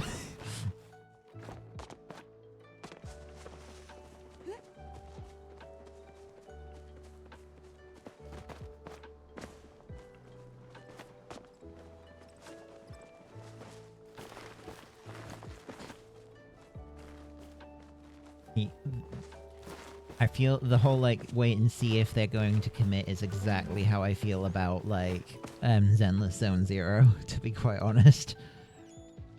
Are they actually going to go all in, or are they just being like, hey, look, we've got these two furries, you're never gonna get anyone else.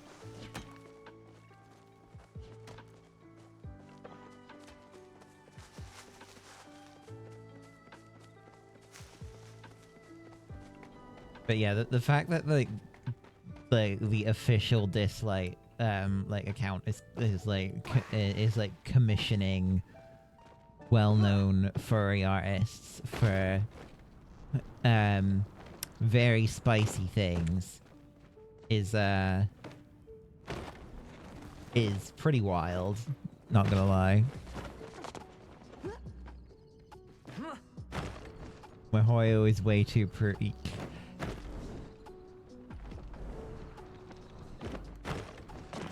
Yeah, there's a certain other, like, I kind of feel like that would be...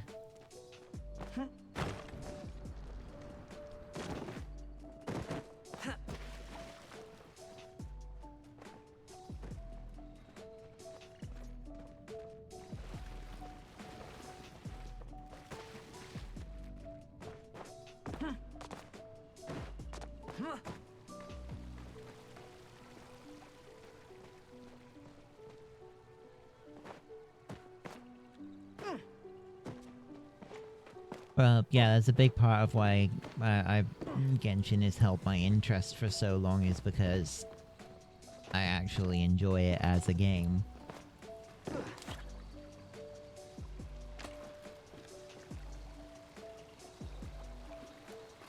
Mixed feel, yeah. I think you've told me about how you feel about it before.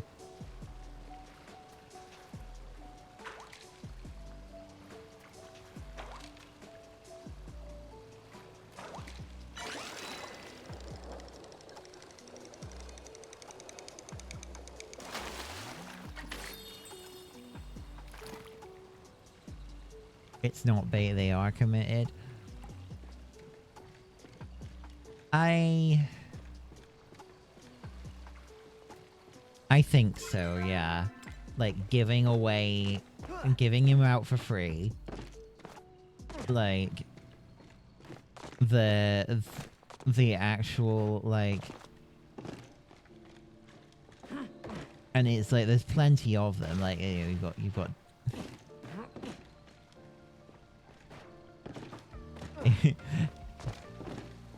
dislike, I'm not a furry, but basically.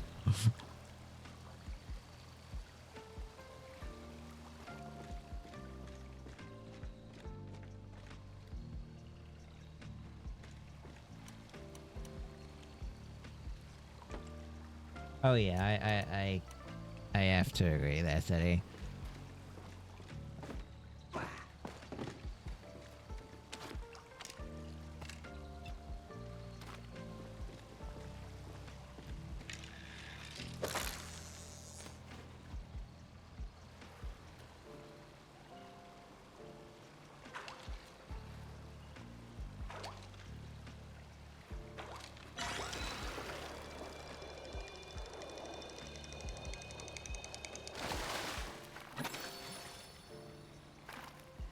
That's a new fish. Huh, right.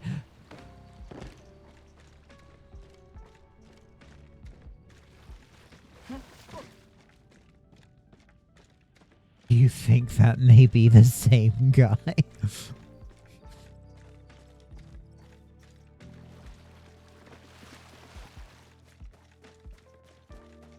Like, maybe? I don't know.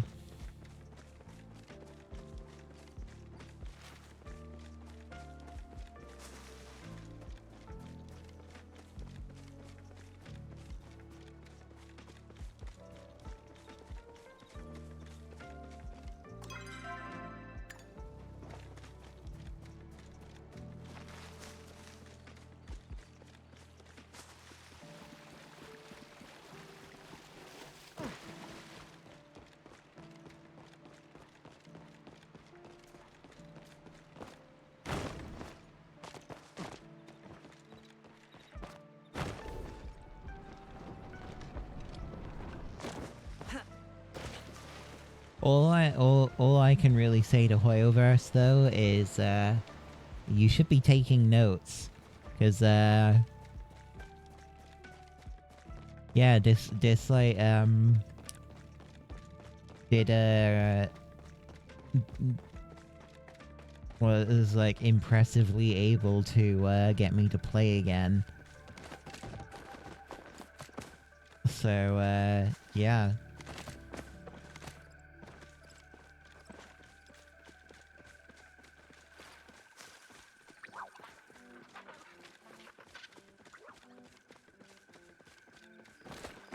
However, you can still put furries in.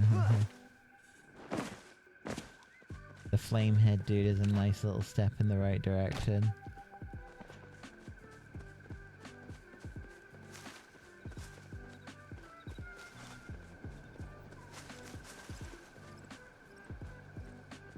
Honkai. Where's Skrulim? Honkai Star Rail, more like Hongshu Mimi Me.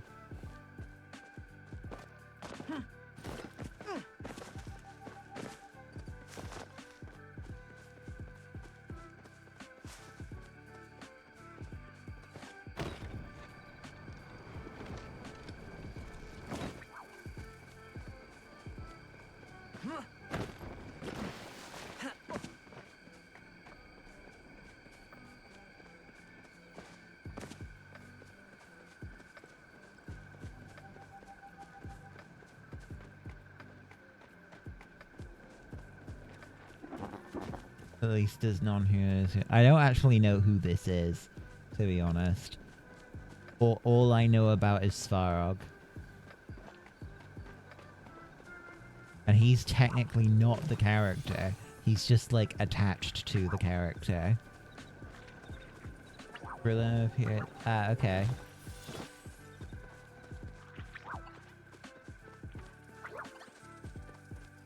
Like, the most recent thing that I know about with HSR is Dr. Ratio, because of how wild it is that they decided to call him that and then give him out for free.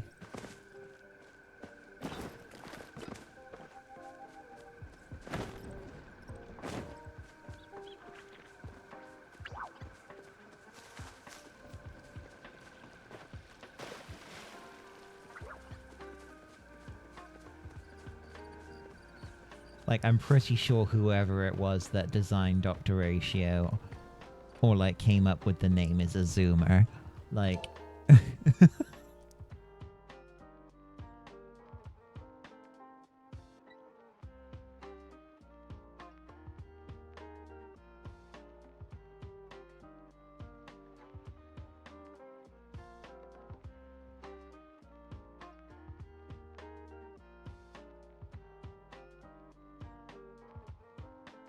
Ooh. Sorry, I'm just responding to a message.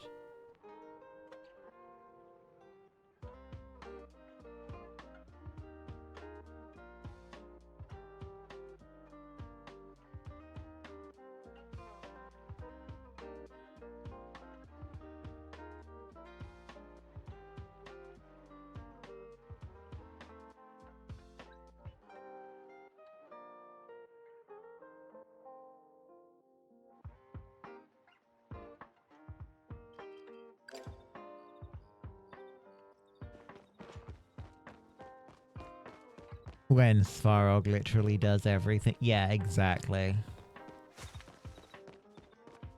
Hoyoverse Ratio the Genshin players. Pretty much, yeah.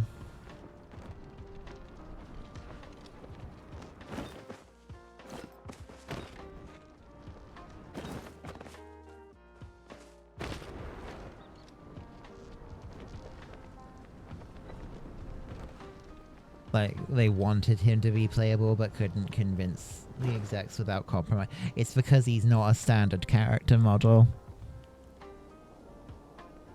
And that's probably all it comes down to, is that they didn't want to have to, like, do all of the work animating, like, all of the overworld things for this robot dude. So they just, like, locked him behind a child.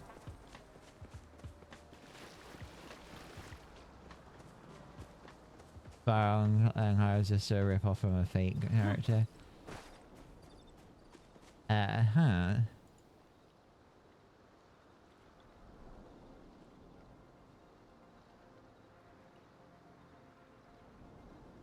Okay, yeah, I see why you would want Skrullum as a character, as a playable character. Yeah, that's fair.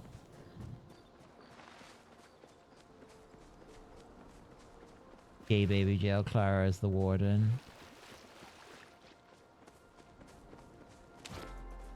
Something like that.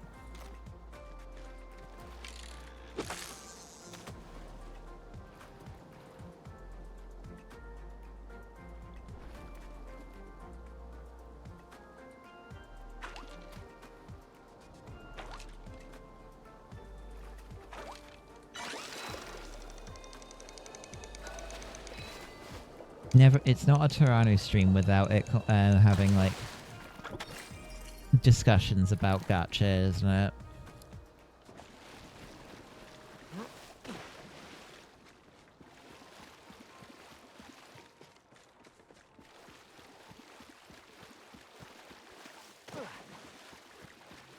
It's because you hear. No, it happens even when you are not present. Relapsing gachaholic.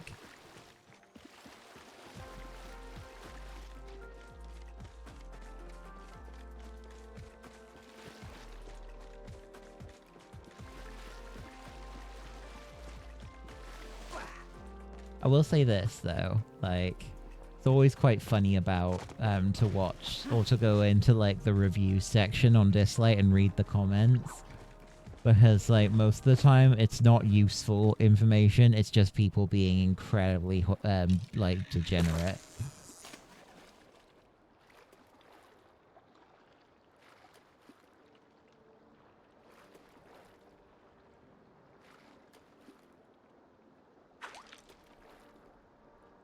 100% shit. Yeah. Like the top review for Jingchu is literally I can take a lot more than his punishments, if you know what I mean, or something to that effect. And I'm just like, god damn. And then like the next one is, you're not supposed to like my punishments, stop moaning.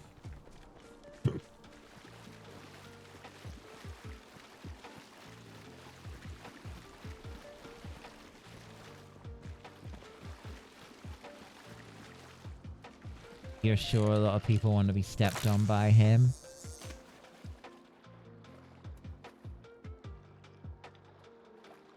They know what they're doing. Yeah. Like...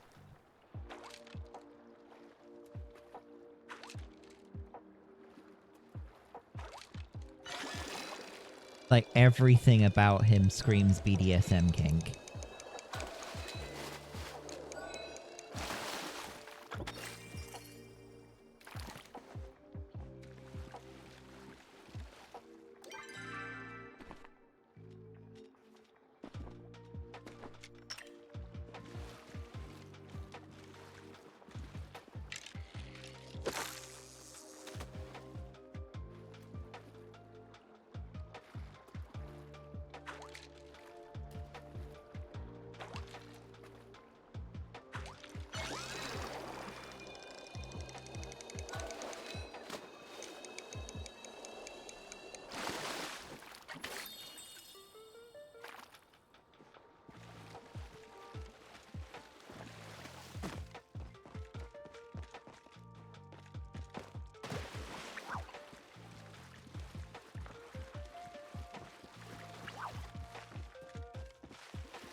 I've actually also been, like, thinking about trying to start up my Baldur's Gate 3 playthrough again.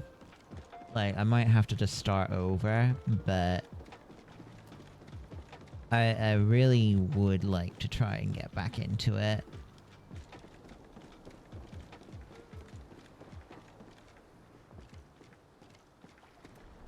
You're saving on it. You have 65 tickets and a mountain of the oh, nice. That's kind of that tends to be the approach that I have on Genshin, is just to like save and kind of make sure that I can guarantee a character if one that I like or that I'm interested in is coming out. It feels like the way that Dislight is designed in that respect is quite different. Like, it feels like I'm like trying to save your like roles and stuff on that game is not really the way to go.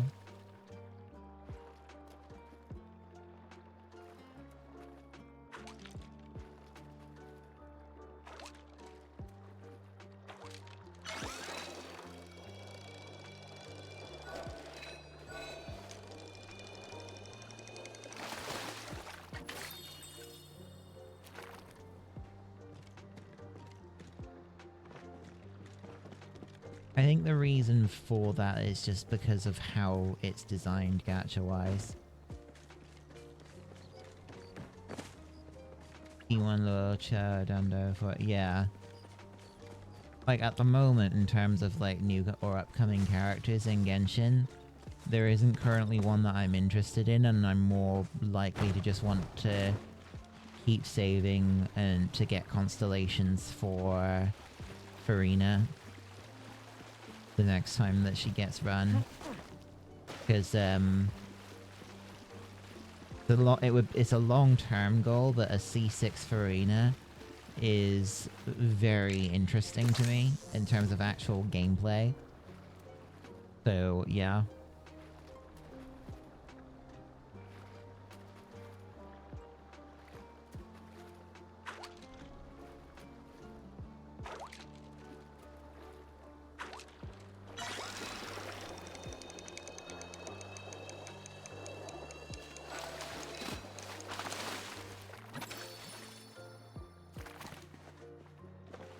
Any news on the Fatui lady?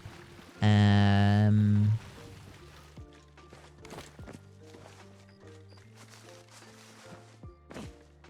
don't know if I don't know. I can't remember when she's supposed to be coming out, or like what patch she's supposed to be planned for.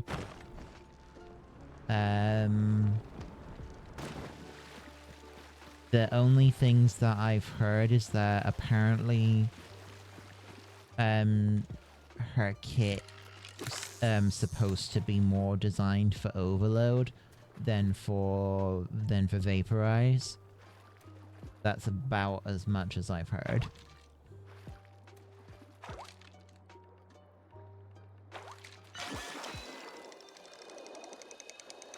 Which, considering Chevreuse, I can believe that. It sounds like they might be trying to make overload, or try and like do some stuff with overload to make it a bit more, to like freshen it up, I suppose.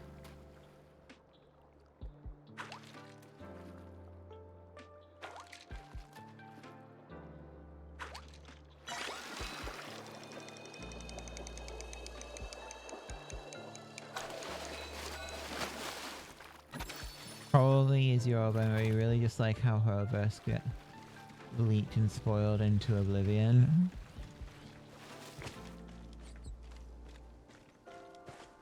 Story spoilers and things like that. Yeah. Okay. I think that's unnecessary. Leaks about upcoming characters and their kits and things like that. You know what? I actually think it's really useful. Because you got the theory crafters and things like that who can assess if a character is going to be, like, worth rolling for, based off of the, like, leaked kits or the beta leaks and things like that. I think that, yes, from, like, Hoyo's standpoint, they hate it because, if people are more informed about the power level of a character, it means that, like, for example, Dea, like, during the betas, and, like, even with the changes that she made, basically every theory crafter was, like, saying there is no way to make her good, at the time that she was released. She is just a bad character in terms of, what she can do. And then, lo and behold, it gets revealed that she's going on standard on the special program, which was not confirmed or known prior. Like, I think, as far as I'm aware, it was only very close to when the special program came out that leakers were talking about actually she might be getting put on standard, which tells me that they might not have actually intended to do that, and they realized that they had to because they were never going to get people to roll on her on a limited banner because she is just that bad. They just, like, fucked her up that badly in terms of her kit.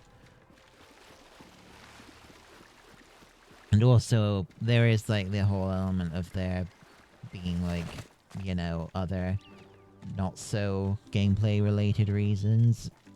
A little word starting with R.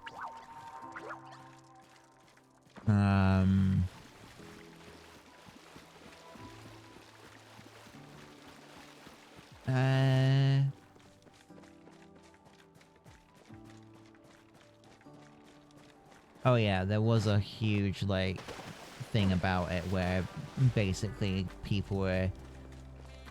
Yeah. You don't need to go there? Yeah, that's fine.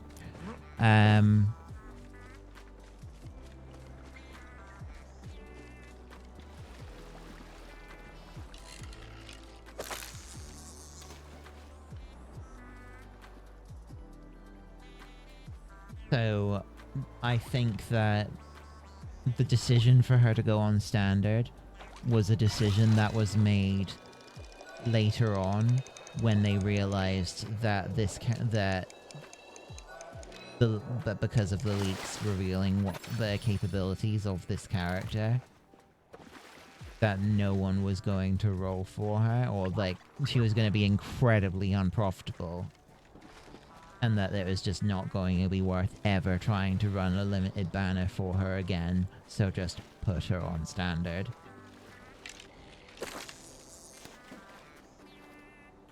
Tainari, I think, was... You managed to pull right in a weapon? Oh, nice, congrats, Fizz. Tainari is, like... was added to standard not because he's a bad unit, but because he's Dendro, and they needed to have a Dendro unit on standard. Or at least they felt like they needed to have a standard Dendro unit. Like, he's actually a pretty good unit. It's just, yeah, they needed to put someone on there.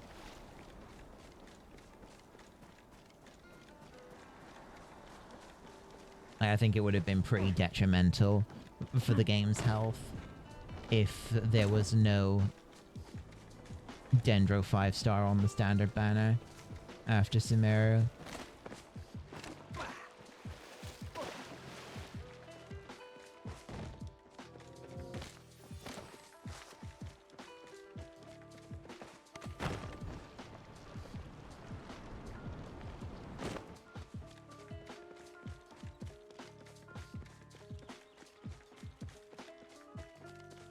And considering that Dea was the last time that a new 5-star was added to the standard banner, I suspect that we probably won't see new standard characters on the, or new standard 5 stars added. Unless we get another Dea situation where they are just mega bad and like they can't salvage them.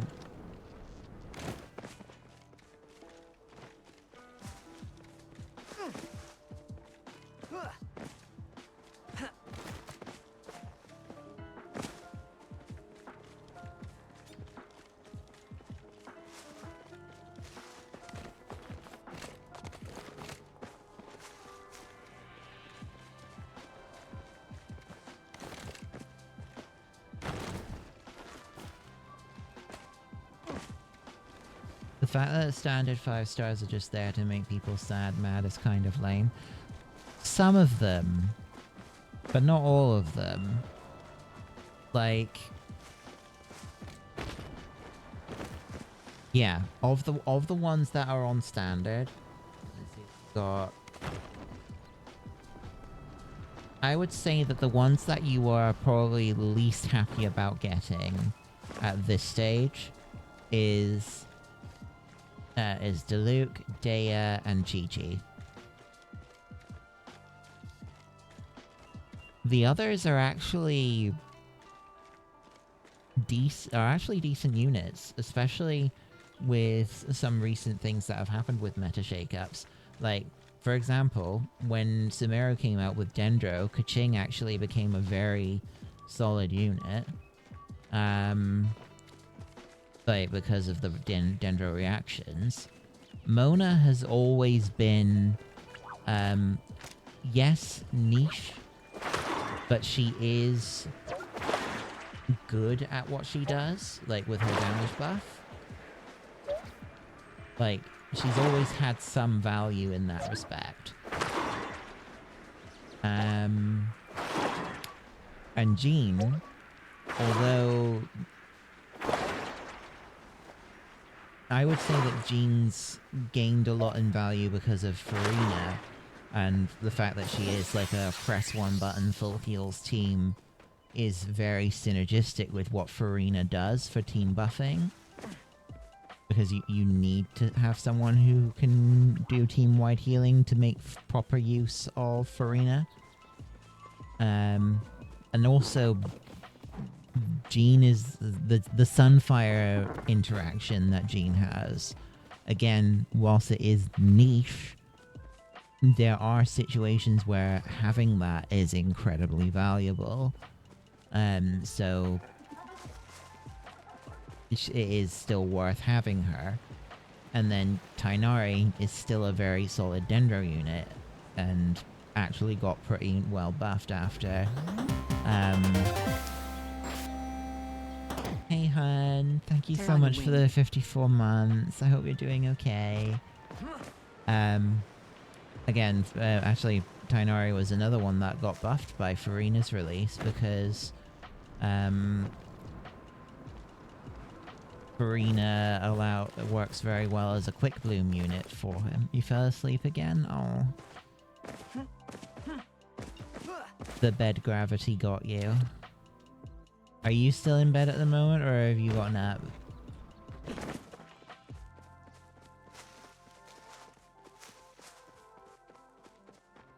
You're finally on your PC. Ah, okay. Mostly been a lot of gacha talk. I did actually enthuse a fair bit earlier about Dragon's Dogma 2, though. Because I'm very looking forward to that game.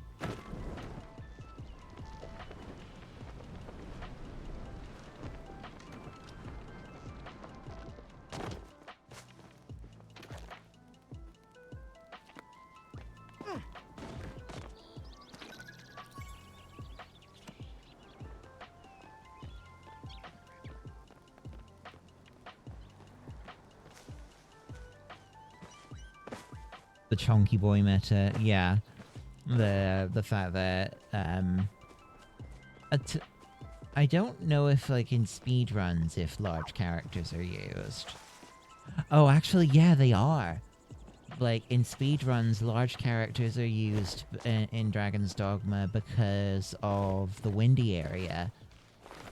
as I'd mentioned before, that the larger characters are slowed down less in that area. Apparently it's enough to justify speedrunners to use them in that area.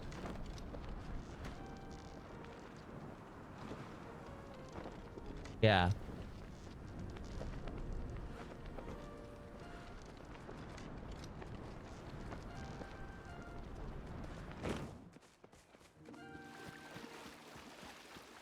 Yeah, the main reason why my character in Dragon's Dogma is in the highest weight class is just so that she can carry stuff.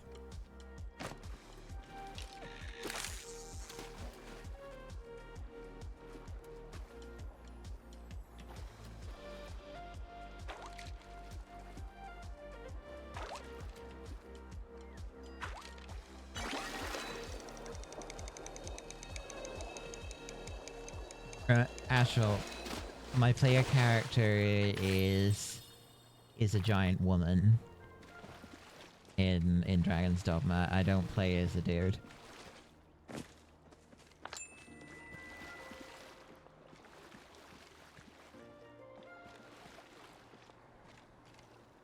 the heck was that sound?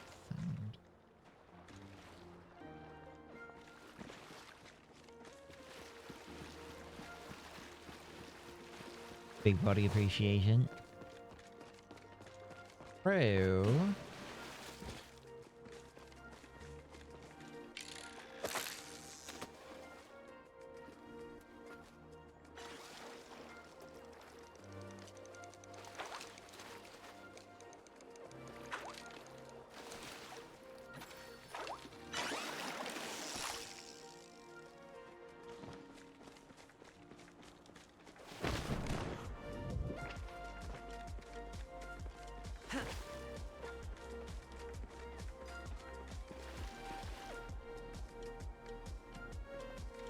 I wonder when they'll add swimming to this game instead of just this happening.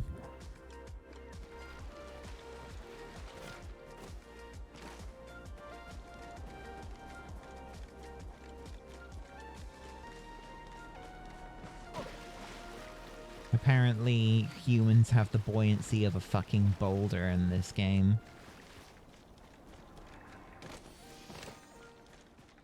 It's like GTA Vice City. You fall into the water and you're just like, it's just like wasted.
But yeah. If you want to be a muscle gut cat dad in Dragon's Dogma 2, you can.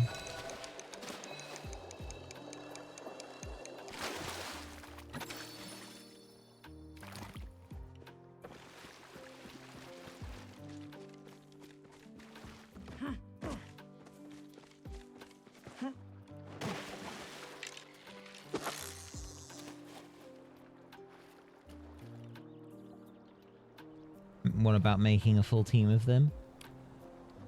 Well, you can make your main pawn one, and then as long as you can find 2 other players that made their pawns Muscle Gut Lion Dads, then yeah, you could. You could totally do that.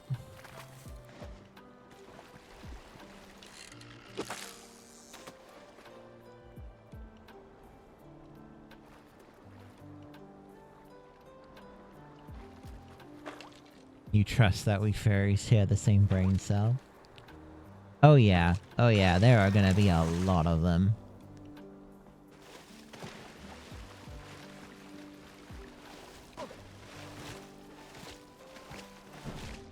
I'm sure a lot of 14 players will play DD2.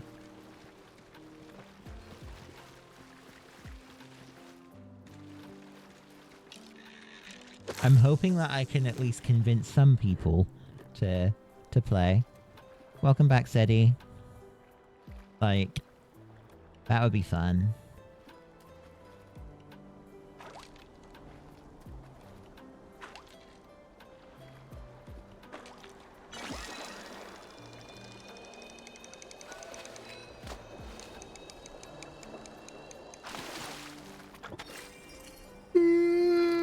Excuse me.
There is one up there. How do I get to it then?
Oh, maybe I have to, like...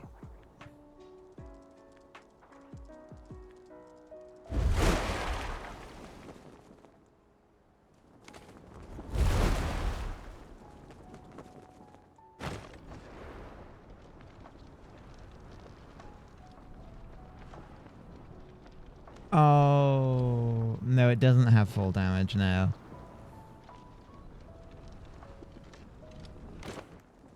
I think I've got it, because you get an extra height if you keep getting bounced up and down it.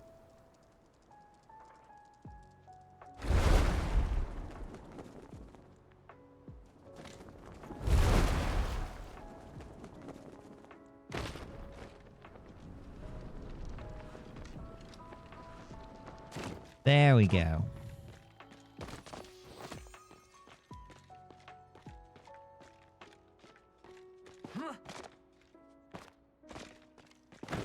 Nice.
I just realized that the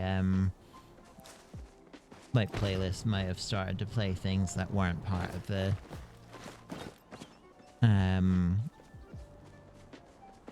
like game drop stuff, which could have been a problem, so I needed to go and fix that.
Uh-oh.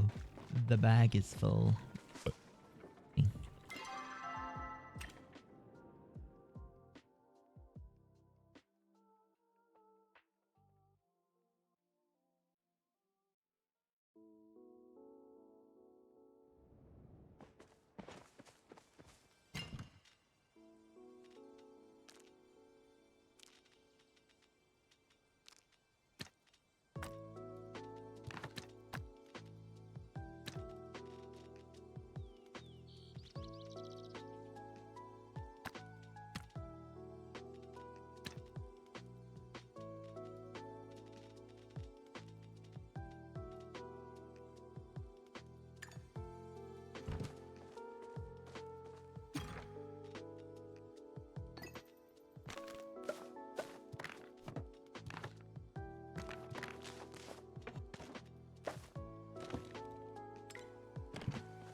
Oh, this is a fast little one.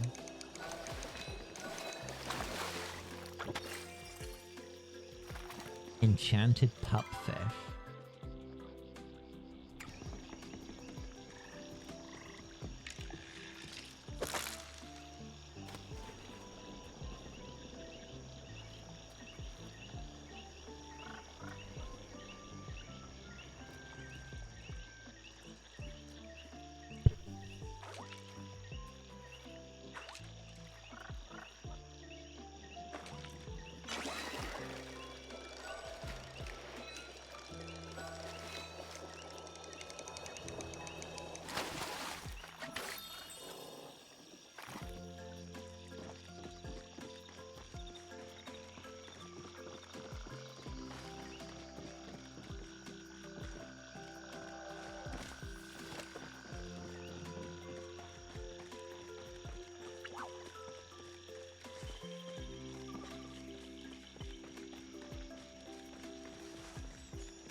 Platinum Chad.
Right, I think it's time I finished up now. There. Past 11 o'clock and I should go sleep.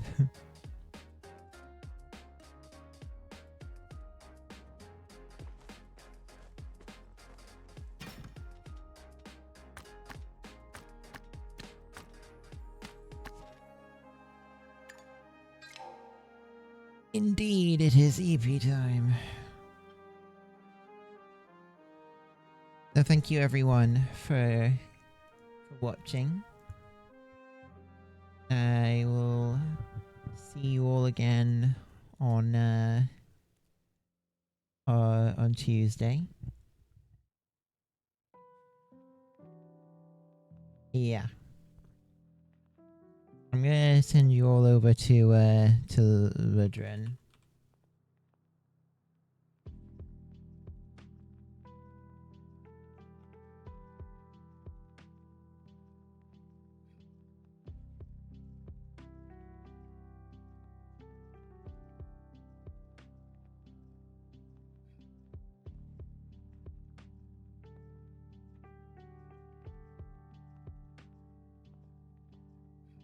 Yeah. Take care, everyone. See you later. Bye bye.